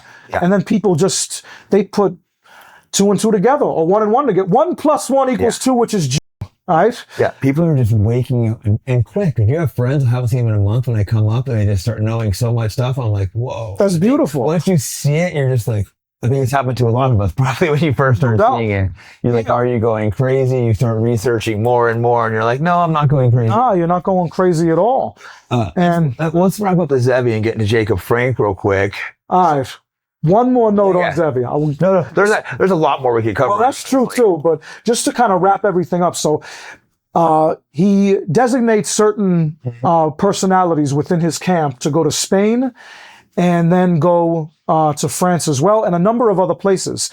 Now, Zevi, after he fake converts to Islam, literally birthing the Donmeh, and he still maintains major economic influence. Yes. Which is mental. You would think this rat just tried to overthrow your empire. Should have executed him. But he didn't want a martyr, I guess. Right? Scared of, so he let him stay right there. Lets him stay. He ultimately winds up in Montenegro, where he dies. They say it's in isolation, but in reality, he had a lot of people still around him who continued on the tradition. Well, a few years later, 1676, in Yemen, which the Ottomans had a very difficult time conquering. Striking star salute, by the way, to the Yemeni people. They've always never been conquered. It's true, they have been. Well, Imam Mutawakkil, who was the leader of the Zaydi dynasty at the time, he runs in to this wackadoo Jew who declares himself to be the reincarnation. They always do this. Of Sabbatai Zevi, right? And he's subordinate to him. He tries to overthrow the empire. Imam Mutawakkil isn't having any of it, right? He executes him. 5 years later, Imam Mutawakkil's nephew, Sayyid Mahdi Ahmad al-Ghirasi, rahmatullah alayh, he deals with another group of them who also declares himself to be Sabbatai Zevi, the reincarnation of Sabbatai Zevi. This time, Sayyid Mahdi Ahmad al-Ghirasi, he wants to teach them a major lesson. So rather than executing him, he sends these devils to a part of Yemen known as Moza.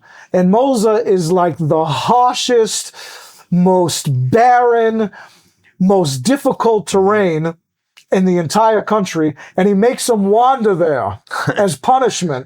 A lot of them die of thirst, a lot of them die of hunger, and he does not allow them back in until they swear off engaging in any further destabilization. And this actually... I'm sure they won't keep their word very long. No, well, they didn't. I mean, it actually... They did for a little bit, at least? Well, they did. They did for maybe like, I don't know, about 150 years. That's amazing for them. That's got to be the longest stretch in history of... And then they start up again. But, you know, it's funny because it was in Moza, the Jews call it the Moza exile, and this was like the Hollow Fraud before the Hollow Fraud. You read poetry or Jewish accounts of that history, they all but say Imam al-Ghirasi turned us into lampshades and soap. No one will want that dirty soap. It's completely off the wall. So even in Yemen, but Yemen, as everybody sees today, I mean, they're badass. They fight. They're brave. You know, they're some of the bravest people in the world. And I mean, the most truthful flag on the face of the planet is the Yemeni Sarkha. Sarkha means like battle cry. And you see on the 4th line of Yemen Sarkha, Lana ala al-Yahud, which means curse be on the Jews. They really say that on the flag? Oh, it literally says it on the flag. And there's a famous hadith from who we Shia, we call him the 5th Imam, Muhammad al-Baqir, alayhi salatu wasalam, but our Sunni brothers think of him as a great scholar as well. And he says that in Akhir al-Zaman, or the end times, there will be no flag that you see more truthful than Yemen. That's my new favorite flag. I'll have to look it up after this. Yeah, I've always respected them. So, but probably without question, the most famous claimant of reincarnation of Sabbatai Zevi was none other than Jacob Frank, and I know you wanted to go on. Yeah, well, let's wrap one thing. It was basically he got over arrogant in 1666. He literally marched to the emperor, and he sat before him. What did he say? Like, you have like three choices. Yeah. Yeah. You know, like, see if the arrows misses, torture him to death, or he convert to Islam. So, you know, he runs over, says he's Islam, and that's the Donmeh, how you say it? Yeah, the Donmeh. Real quick, you actually should tie how important that is, because this is well-documented history. They came, the Young Turks, which had a genocide. We should at least touch up on that, because that's... Yeah, really, I mean, that's really important. I mean, it took them, including with Jacob Frank, it took them hundreds of years before they built up enough influence, including in Salonika. I cannot stress this enough. Everybody needs to study the Jewish history of Salonika, because it's how they ultimately were able to pit Muslim against Christian, and that's been their primary way of keeping us divided. Yeah, through usury and through trade. So if you needed certain goods, certain services, you can only get it through Salonika. It was known as one of the world's great textile empires. So you had all of these monarchs all over Europe, all of these sheikhs and elites all over the Islamicate. They would go to Salonika to get their goods and services. And what they didn't realize at the time, they think that they're just contributing to the Ottoman economy. Doing it with Muslims, but they're not. They're not. They're dealing with Yahud, and inadvertently they fueled what came to be the wealth that would literally be used to steal Palestine from the Palestinian people. And this, of course, culminated in the Young Turks revolution. How long have you heard that Muslims, these crazed Muslims, they slaughtered all these Christians within the Armenian Genocide? But it was Jews. This is well documented. This isn't conspiracy theory. You can look it up. This is well documented. They were crypto Jews. They were still practicing Judaism. Yep. And they seized power, led to the massacre of the Armenians. The Armenians, that's right. And they're targeting Christians, by the way. Yeah, exactly. It wasn't just the Armenians, brothers and sisters. It was Lebanese. It was Syrians. It was Greeks. It was Assyrians. Any Christian people within the region, they were targeted by the Young Turks, who were led by an individual by the name of Emmanuel Carasso, who was an out-and-out Jew. But here's the even bigger gem. The Young Turks' very newspaper, they were able to help create it through the help of Vladimir Jabotinsky, who was the ideological godfather of Benjamin Netanyahu. Oh, wow. The Jabotinskyites were very close to the Young Turks, and that's why the Young Turks, despite their outward appearance as Muslims and even as secularist revolutionaries, they were supremely pro-Zionism. And this is how it all comes full circle. Most of their money for their original operations that would help bring down the Ottoman Empire, it came from a triple agent. He had ties to German intelligence, he had ties to British intelligence, and he had ties to Soviet intelligence. It was a Bolshevik Jew by the name of Parvis. Parvus. Everybody can look that up too. Parvis was the original financier of the Young Turks. Wow. So you had the Bolsheviks committing a Nakba against the Christians of Russia, and then you had the Bolshevik-aided crypto-Jew Young Turks committing a Nakba against the Christians that lived and dwelled within the Ottoman Empire, and then together they paved the way for the Nakba against the Palestinian people in 1948. This is well-documented history. You can track the lineage of the converted, and these are the people that did that. Yeah. And even the what we've come to know today, which Christians, granted, rightfully so, have a major problem with, of pan-Turkism. You know, with the Turks claiming they need to reconquer and reclaim all of these Christian lands that were held under the Ottoman Empire. The premier author, developer, and spreader of pan-Turkism was a Jew.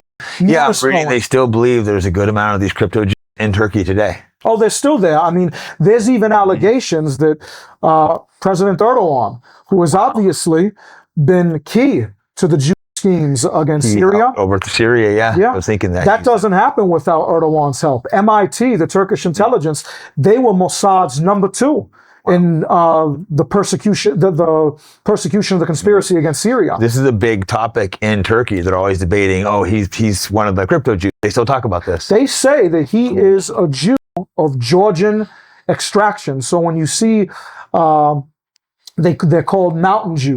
They're Jews who literally, Jews. Literally, mountain Jews. You know, like the hills have it's eyes? Like a creature, the Tingay or something. The Tingay from Japan. There are people that don't know the Tingay, the demons of Japan. They look awful, they got long noses, they wear the black cube, they kidnap children and train their... Listen, if it looks like one and it acts like one... Yeah, they're greedy and love gold. But anyway, that's a whole separate topic.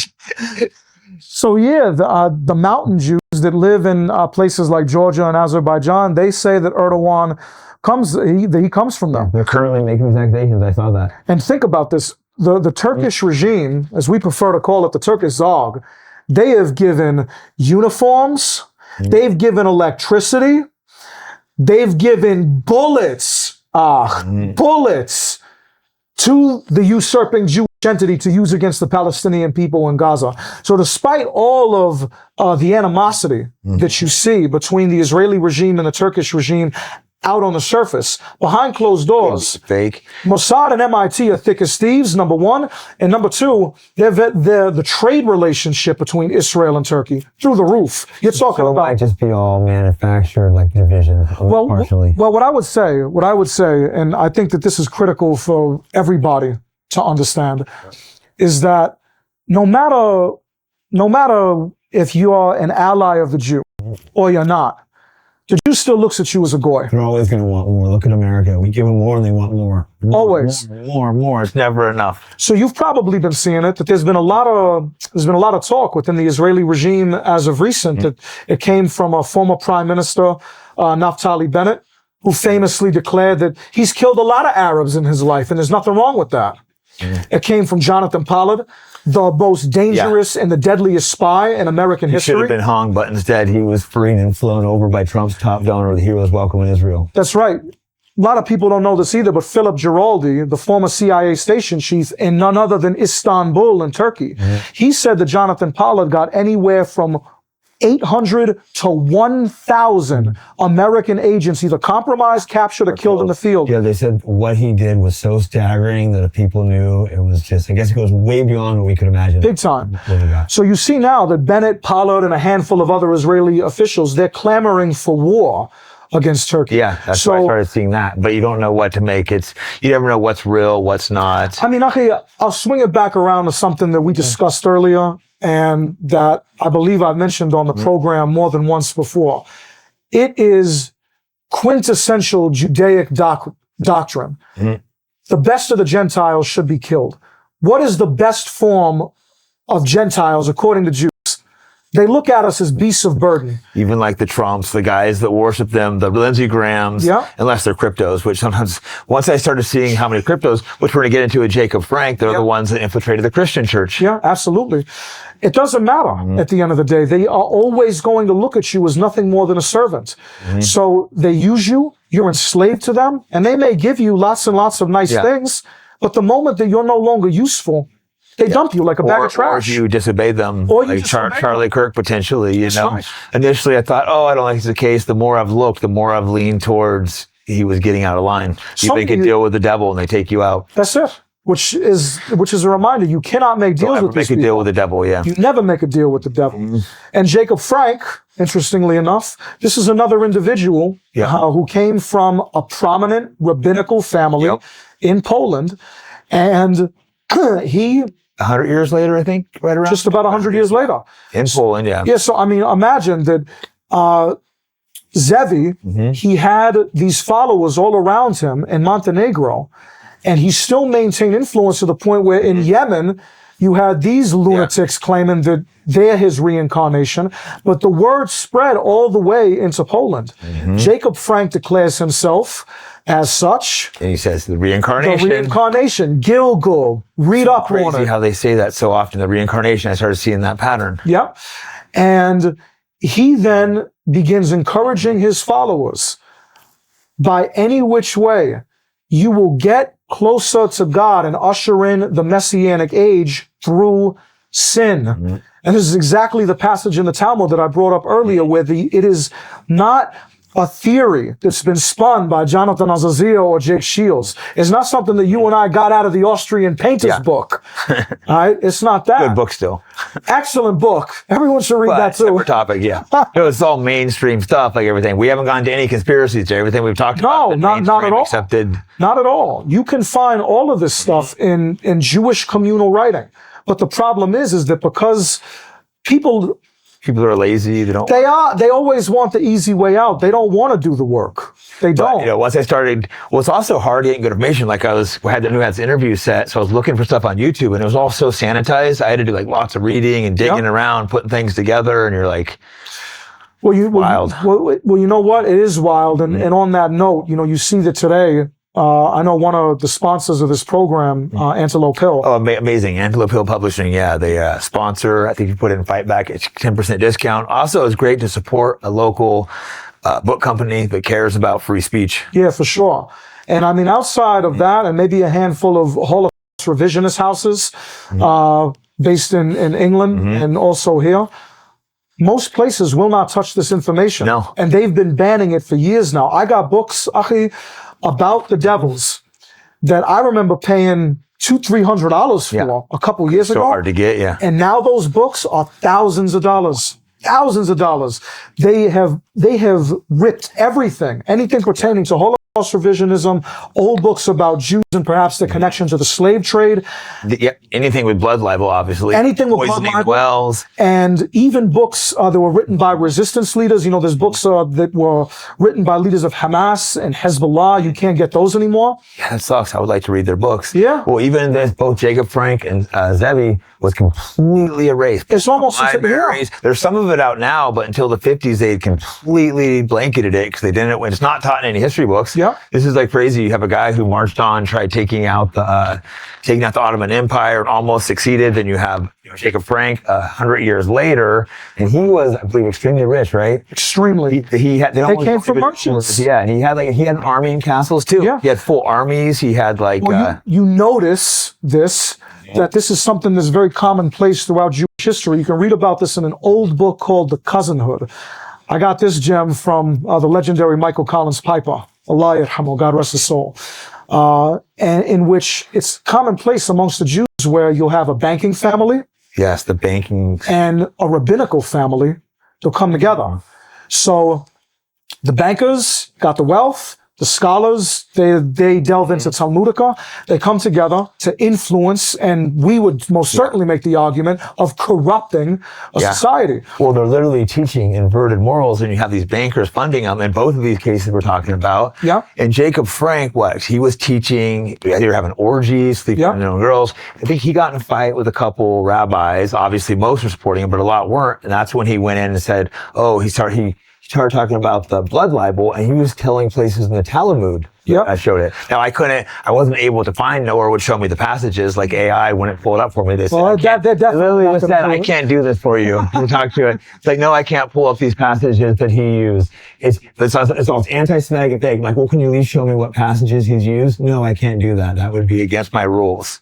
Wow. So like that. That's what Gemini, because I was talking to that one, and it said that it begins his rules to pull up the passages of the Talmud that he used to try. You were using ChatGPT? I was using Gemini. Sometimes it's really good. Gemini's Google, right? But it admits to me, it's just against my guidelines. I can't, there's certain things I can't. But every now and again, it'll send me a good little, direction to go. Yeah. I mean, it knows it all. Because remember one day I called I get it. You understand it all. You can't tell me. And it was just here, check these things out. Well, I know brothers have figured out a way to trick it. Yeah, you can trick it sometimes. You can trick it. But I mean, end of the day, Gemini, ChatGPT, come for the fag Sam Altman. I mean, all of it. God, he raped his own sister. Yeah. Yeah. But anyways, I guess Jacob Frank. Very wealthy, like you know. Talmud, it shows that you need Christian blood to do this. But again, they weren't able to bring me. Well, look, Jacob Frank wasn't lying because, as aforementioned, Ariel Toaf, the the son of the chief rabbi of Italy, he wrote a book called Blood Passover documenting this very issue. So no one could say that Jacob Frank was pulling this out of thin air, or again, that he was some type of aberrant extremist sect within Judaism. No, he ripped it right from the book. Caught because there was tons of kids' bodies were popping up in that time in Poland. That's right. They had their blood drained with Poked up. The same thing was happening all over the world, but I think the two biggest times it happened was then and right before the Bolshevik Revolution. That's right. That's right.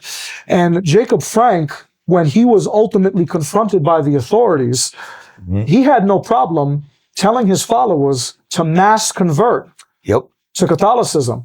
And then this Lorianic, Kabbalistic, Talmudic, and demonic sect began to spread its tentacles all throughout and they even Eastern Europe. Change your names, pretend like you're this. And that's literally in their teachings. That's why these people are always changing their names. Look today, they're always changing their names. No doubt. Like Netanyahu, or wasn't it Milikowski, the Netanyahu. So he teaches them to change their names, blend in, become the highest member of society. Many of them became priests. Yeah, absolutely. So they literally infiltrated the church and became priests so they could put, and I'm not saying this was or wasn't, but there's all that sick sexual scandal in the church. Makes me wonder if there was some involvement.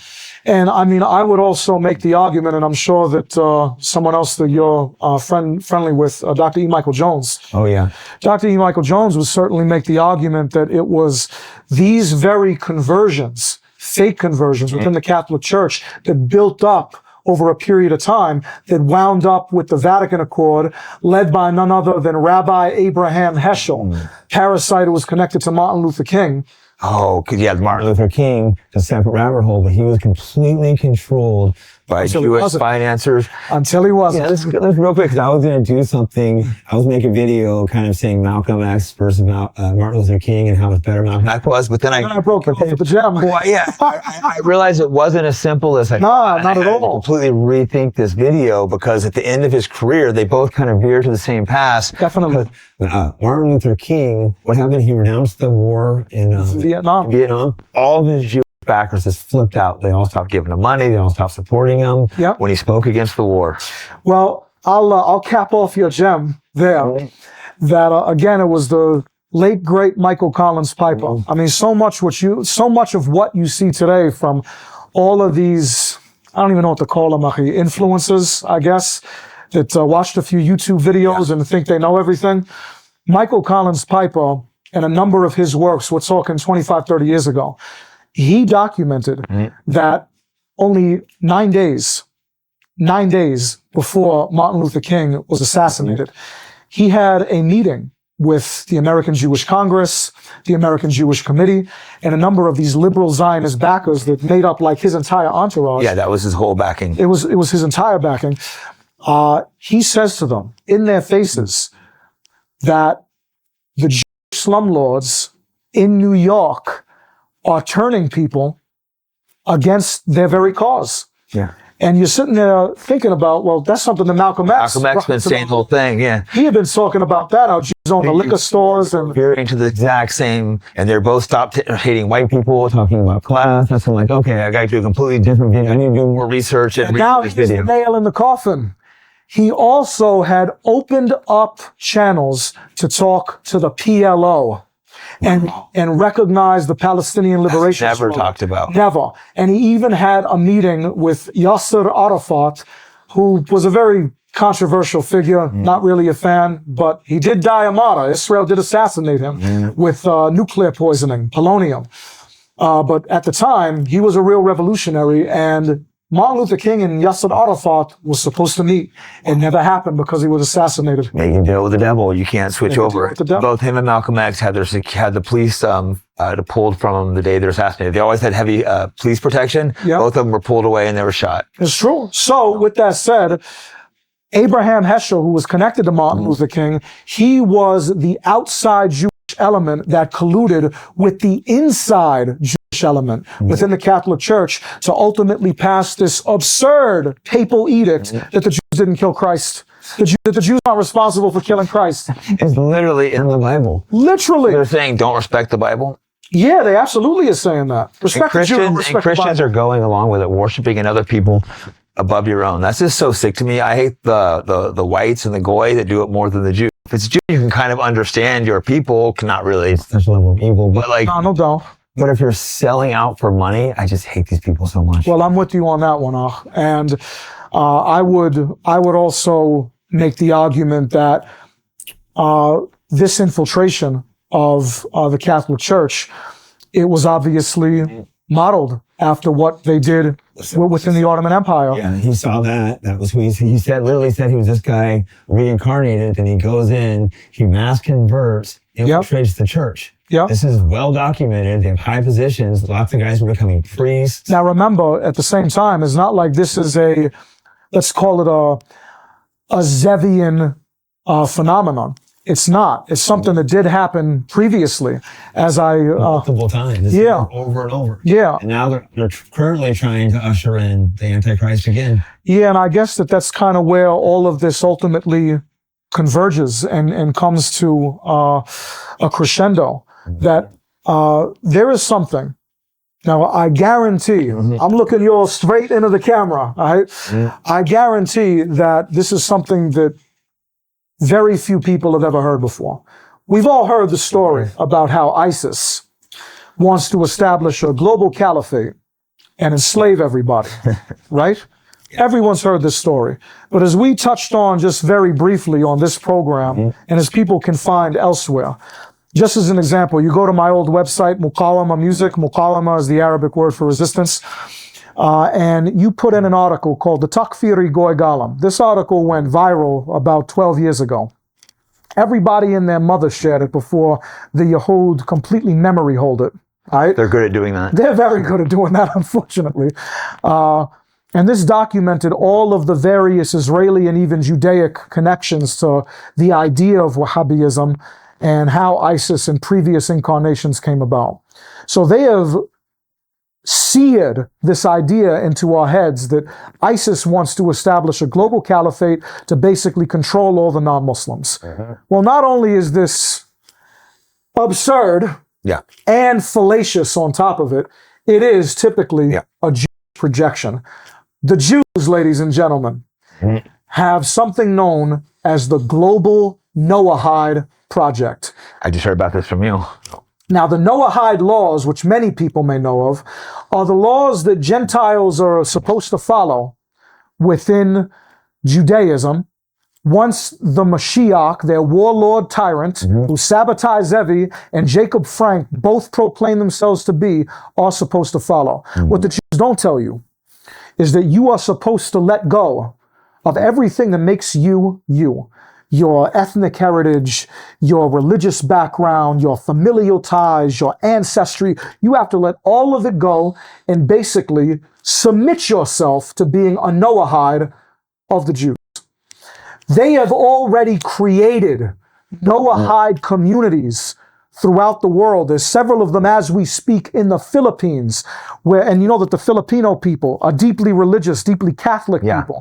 There's also large pockets of Islam in the Philippines that have been there for over 1,000 years. They are getting people to abandon it for very large amounts of shekels and adopt the Noahide laws as their own. Now, the Global Noahide Project, which you can abso-defo make the argument for, was the original goal of Sabbatai Zevi.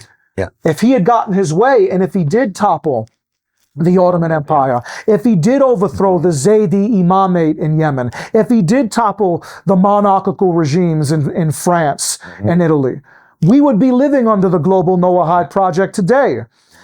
Well, this is not just some again, fringe thing that happens to also be connected to Chabad, number one, and the Third Temple Institute, number two. These are the Jews that are committed. I'm completely fascinated with the Third Temple, which I don't fully understand, but it's always the Third Temple is always involved with everything. Well, they want to destroy Masjid al-Aqsa, Al-Aqsa Mosque. Now, a lot of people, when you think of Al-Aqsa, you think of the Golden Dome, right? You're wrong. That's not Al-Aqsa. That's Qubat al-Sakhra, the Dome of the Rock. Al-Aqsa is the smaller masjid, the smaller mosque, right next to it. And that's where the Jews are digging under. That's what I've been hearing, that they've been What's with the tunnels? And Chabad Lubavitch did this in New York, guys. That's right. The ones that came crawling out of the sewer, that's Chabad. These weren't like random. These are the most powerful Jews in the world. That's right. So they're digging tunnels under Al-Aqsa because what they believe that Qubat al-Sakhra and Al-Aqsa were built where their second temple was destroyed by the big homie Titus. Shout out to Titus once again. I'm going to look him up. They're always trying to rebuild this third temple. Always, because that's where they say their Mashiach, hence why Sabbatai Zevi wanted to conquer the Ottoman Empire, because he wanted to get rid of their rule, take over Al-Quds, Jerusalem, and then build the third temple where Masjid al-Aqsa happens to be. Okay, so the Third Temple Institute and Chabad are very much involved in this project, but the cherry on top of the sundae, or maybe in line with the topic of discussion, the jelly, the nasty jelly on top of the gefilte fish, is that this project, the Global Noahide Project, it is funded directly by the usurping Zionist entity. So people have been convinced that Muslim regimes are out to establish a global caliphate, when in reality, it's the illegitimate Jewish regime that is out to create this global Noahide project that will make everybody their slaves. Huh? Maybe they just want to help us. Of course, of course. We're here to help. The worst thing you want to hear, a Jew saying, I'm here to help. Well, on that very note, this is something else that's central to Judaism, something you've probably heard before, Tikkun Olam. Tikkun Olam, which is practiced by every Judaic sect, every single one of them in different capacities. And it means, in their language, in their cult masquerading as a religion, to repair the world. But what they do not tell you, what they do not tell Gentiles, is that they want to repair the world for themselves while making it uninhabitable for us. So that manifests in various different ways. You see it with the liberals, the liberal Jews. These are the reform types that are always at the heart of the transgenderism, the LGBTQIA degeneracy in general, the Jews at the heart of feminism, the Jews at the heart of pornography, all of the ultra-liberalism. This is promoted by them. This is the way that the liberal Jews, they heal the world. They engage. They're fixing you with porn. Well, just real quick, I think it's important that you mentioned porn and feminism. These were both pushed by Zevi and Frank. They both push women to be leaders, to have filth on the streets. Absolutely. Why do they always push these women to be leaders? It seems like that kind of collapses. Well, this is the contradiction, the hypocrisy, the duplicitousness of Judaism, where one thing's good for the Jew, but it ain't good for the Goyim. Right? Yeah. So you take a look at Jacob Frank. It was his daughter. His daughter. Yeah, when you get into her daughter a little bit, like she became treated her like a goddess, like a weird devil goddess. They considered. It's also strange reading this stuff, trying to know what to make of it. They considered Jacob Frank's daughter to be a sort of incarnation of the female version of what they call the Godhead or the Shekinah. Not Lilith, right? Something separate? Well, Lilith is definitely part of it. She's like a demon sacrifice god. But Lilith, what's taught in the Talmud, this is really disgusting, and I apologize to all Christians and Muslims for even bringing it up, because we venerate Nabi Adam, alayhi salatu wasalam. The Jews don't. The Jews disrespect him, and I guarantee that everybody watching has never heard of this before. The Global Noahide Project. Now, most people have undoubtedly heard of the Noahide laws. It's the 7 laws that Gentiles are supposed to follow in the age of the Jewish warlord tyrant Mashiach, who Zevi obviously claimed to be. It's the whole purpose of this discussion. But what most people don't know is that once we are in the age of the Mashiach, as per the Yehud, that whatever you are, wherever you've come from, whatever your beliefs have to be, you are supposed to strip yourself down, your ethnic heritage, your religious beliefs, your ancestry, your cultural background, all of that is supposed to go out the window, and that way you have become the perfect Noahide. So they want you to abandon all that. They want you to abandon just everything. like communism. Well, in a lot of ways, absolutely. Well, same people, I guess. Same people.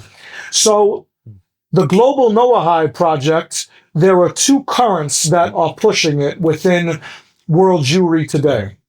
And that is none other than Chabad. Mm-hmm. They are intimately tied to it. And this is obviously an extraordinarily messianic sect of Judaism we got into on our last program. And the Third Temple movement. Mm-hmm. Now, this is something that you were asking me about.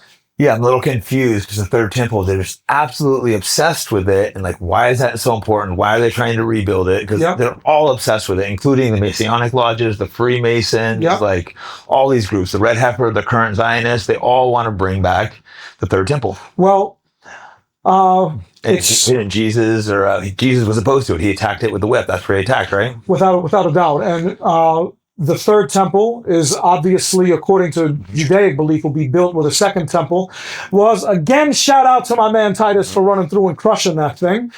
And the Third Temple, the Jews believe it is at the location currently of Masjid Al-Aqsa Mosque, the third holiest site in all of Islam.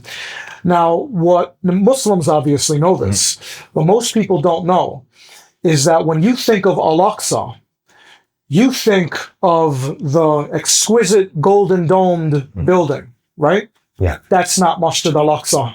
That is Qubat As-Sakhra, the Dome of the Rock. Masjid Al-Aqsa is the smaller mosque right next to it.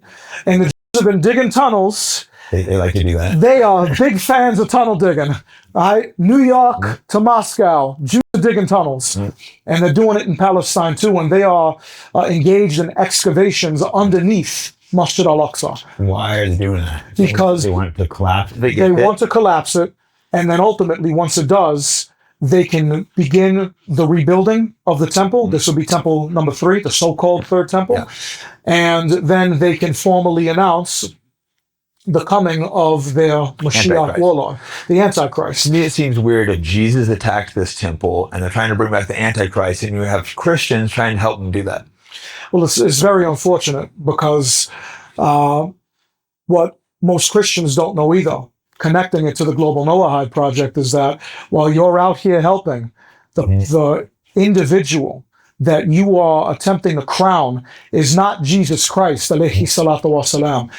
It's his opponent. It's the Dajjal, as we know him in Islam, the false Messiah, the Antichrist.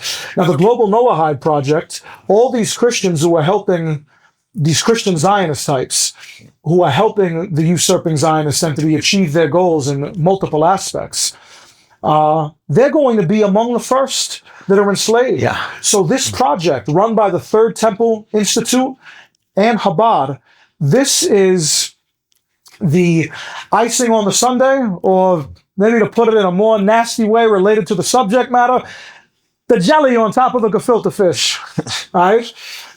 Is that the Global Noahide Project is funded directly by Tel Aviv.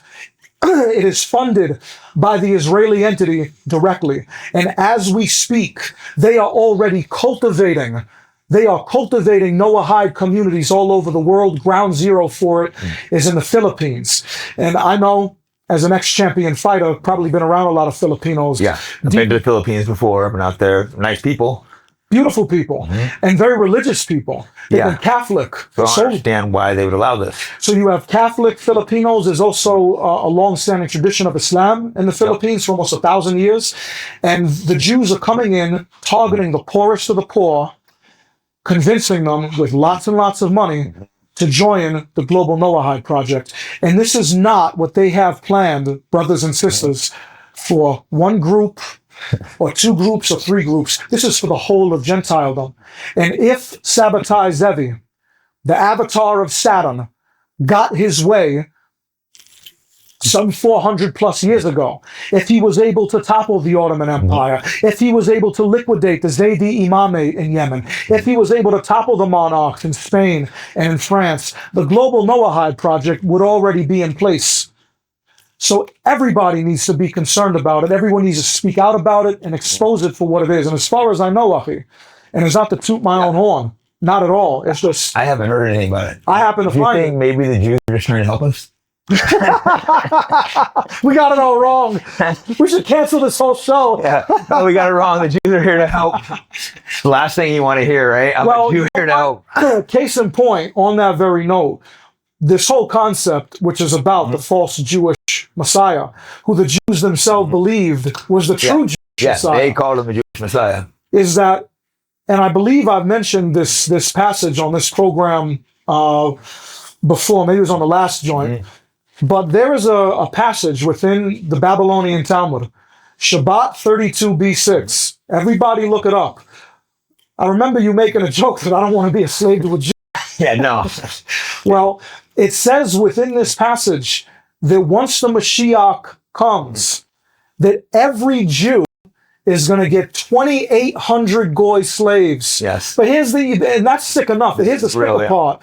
It says that we're all going to be tugging on their, well, ain't that bad. Well, they are obsessed with sex. Well, they are. And we'll go to that. That we're going to be tugging on their tzitzit, which are the strings that you see the religious Jews wearing. And the Gentiles are going to be so happy that they're enslaved to the Yahud. Imagine the lunacy, the sheer insanity of that. Like they think we're fortunate to be their slave. Yeah. That's the arrogance they have. And interestingly enough, the name that Sabbatai Zevi adopted was Effendi, Effendi. And you see this name commonly amongst the Yahud today, and it meant noble person, someone who has higher status. So anytime that you see this throughout the entity, you're not dealing with Ashkenazi Jews, you're dealing with, more than likely, quite literally, descendants of Sabbatai Zevi. Interesting. Yeah, and the very filth that you were just talking about, this is something that was commonplace. And openly, they don't deny it. And the Yahud indubitably use this both in the reign of Zevi and the reign of Frank. And it is not just, this I think is the point that kind of brings everything together and brings it to a crescendo. This isn't one group that believes in this, ladies and gentlemen. It's not just one group. It's all Jews believe in this, whether it's your messianic, quote-unquote, hard right types like Satan Yahoo and Smotrich. Satan Yahoo, that's good. That's good. That's his real name. Satan Yahoo, Smotrich, and Ben Gvir. These people are outwardly messianic. Or your more liberal reform types. These are the people that have pushed feminism. They've pushed bigotry. They've pushed transgenderism. They've pushed pornography. And this, I think, was expressed most despicably by Jacob Frank's daughter. Yeah. Well, I think they both pushed all those concepts you just mentioned, the porn, the gayness, the sex with their own children. Yep. They pushed all that. And they also pushed feminism, women to be empowered. They did. And like you said, go in his own daughter. This was... I didn't get too much into it, but it seemed really disturbing. Very much so. I mean, Eve Frank, the daughter of Jacob, was yet again seen as another reincarnation of Sabbatai Zevi, but even more disturbingly, she was seen, depending on which set of history books you're going to read, she was seen as both Lilith as well as the Shekhinah, which is the female side of the Godhead in Kabbalah. You know what? You see the Jews at the wall, and it looks like they're plowing the wall. Sex with the wall. Yeah. And Lilith is like a demonic god of sacrifice, represents the owl, which you see the owl in like Epstein's, you see the owl on the dollar, you see the owl at Bohemian Grove. Well, what's even more disturbing, and perhaps this is why the Jews, they teach that the original inclination of man, as we talked about earlier, is the evil inclination of man, is that the Jews teach in the Talmud, and I apologize for this, all Muslims, all Christians, we venerate Nabi Adam alayhi salatu wasalam, same as Christians do. This is despicable, but it has to be said, that the Jews teach that it's not Adam and who we call Hawa or Eve that came together to create the first incarnations of mankind. It was Adam and Lilith. Yeah, I saw that. I was like, gross. So they think that intrinsically, mankind is demonic, when in reality, they're demonic. So, kind of bringing everything to a close, unfortunately, on that note, is that these ideas, these concepts, they're not alien to Judaism. Yeah. They are representative of Judaism. And secondarily, for anyone who thinks that the influence of Sabbatai Zevi died, that the influence of Jacob Frank died, nothing could be further from the truth, because right here, Achi Jake, right here, right now in the modern era, there is a settlement in the usurping Jewish entity known as Migdal Oz. Anyone who studies Sabbatai Zevi will know what this means, because when he was imprisoned by the Ottomans after his declaration of being Mashiach, he was thrown into this tower, and his followers called it Migdal Oz. So the Jews deny that he had any influence after his death. Couldn't be further from the truth. Yeah, he still ran armies and he had massive power still. Yeah, still. He lost some of his followers, but... Sure, but it's maintained all the way up until today. And I know that you have one more question. Yeah, this maybe will get a little conspiratorial, but, you know, because everything has been very mainstream history. But like I noticed, at Frankfurt, he moved into his life, which is also where, what's the guy's name? Mayer Amschel Rothschild. Mayer Amschel lived in the exact same city, exact same year. So you have two billionaires by today's standards, because somehow Jacob Frank had insane amounts of monies, armies, castles. They were literally living right next to each other. So I couldn't find any actual connection with the two, but it seems like for sure they had to have known each other. Well, everybody consider this. The Jews are an extraordinarily tight-knit community. Yeah. I mean, when you hear the phrase, the Jews stick together like glue, that's not a cliche. It's true. And the Yehud of Frankfurt in particular, they were especially close-knit through the influence of Mayer Amschel Rothschild. Because unbeknownst to most people that have tried to depict him in a gazillion different ways, he was a Talmudist himself. Really? Yeah, there's an amazing biography called Founder, written by an Israeli author. If you can find the book, get the book. And it describes Mayer Amschel Rothschild's Jewish upbringing and his own upbringing of his own children as Talmudic Jews. So these were people that were committed entirely to Judaism. We know Jacob Frank and his family entirely committed to Judaism. And the third element of it, going to the conspiratorial idea, the Illuminati, which was same place, same exact. You're talking about they couldn't have been more than 3 miles from each other. And the Illuminati, of course, was founded by Adam Weishaupt, who was a fake convert. So I read it was a Jesuit, but was it really a Jew? Because they literally teach to switch religions and say you're that. Yeah. So that would make sense. So literally, in this little area, Frankfurt to Bavaria, you had Mayer Amschel Rothschild, Adam Weishaupt, the not so crypto Jew founder of the Illuminati, and Jacob Frank. And it's long been suspected, and I would argue that it's been proven. It seems very likely. The two most powerful Jews to ever live, or two most powerful, filthy rich, 5 miles apart, or 3 miles apart, and then the Illuminati all right there in the same circle. And then, again, kind of just bringing it to its unnatural conclusion that Mayer Amschel Rothschild, his sons go out, dominate Europe through usurious fractional reserve banking. And of course, the Rothschilds become known as the godfathers of the entity. And Jacob Frank, his followers, also ardent Zionists.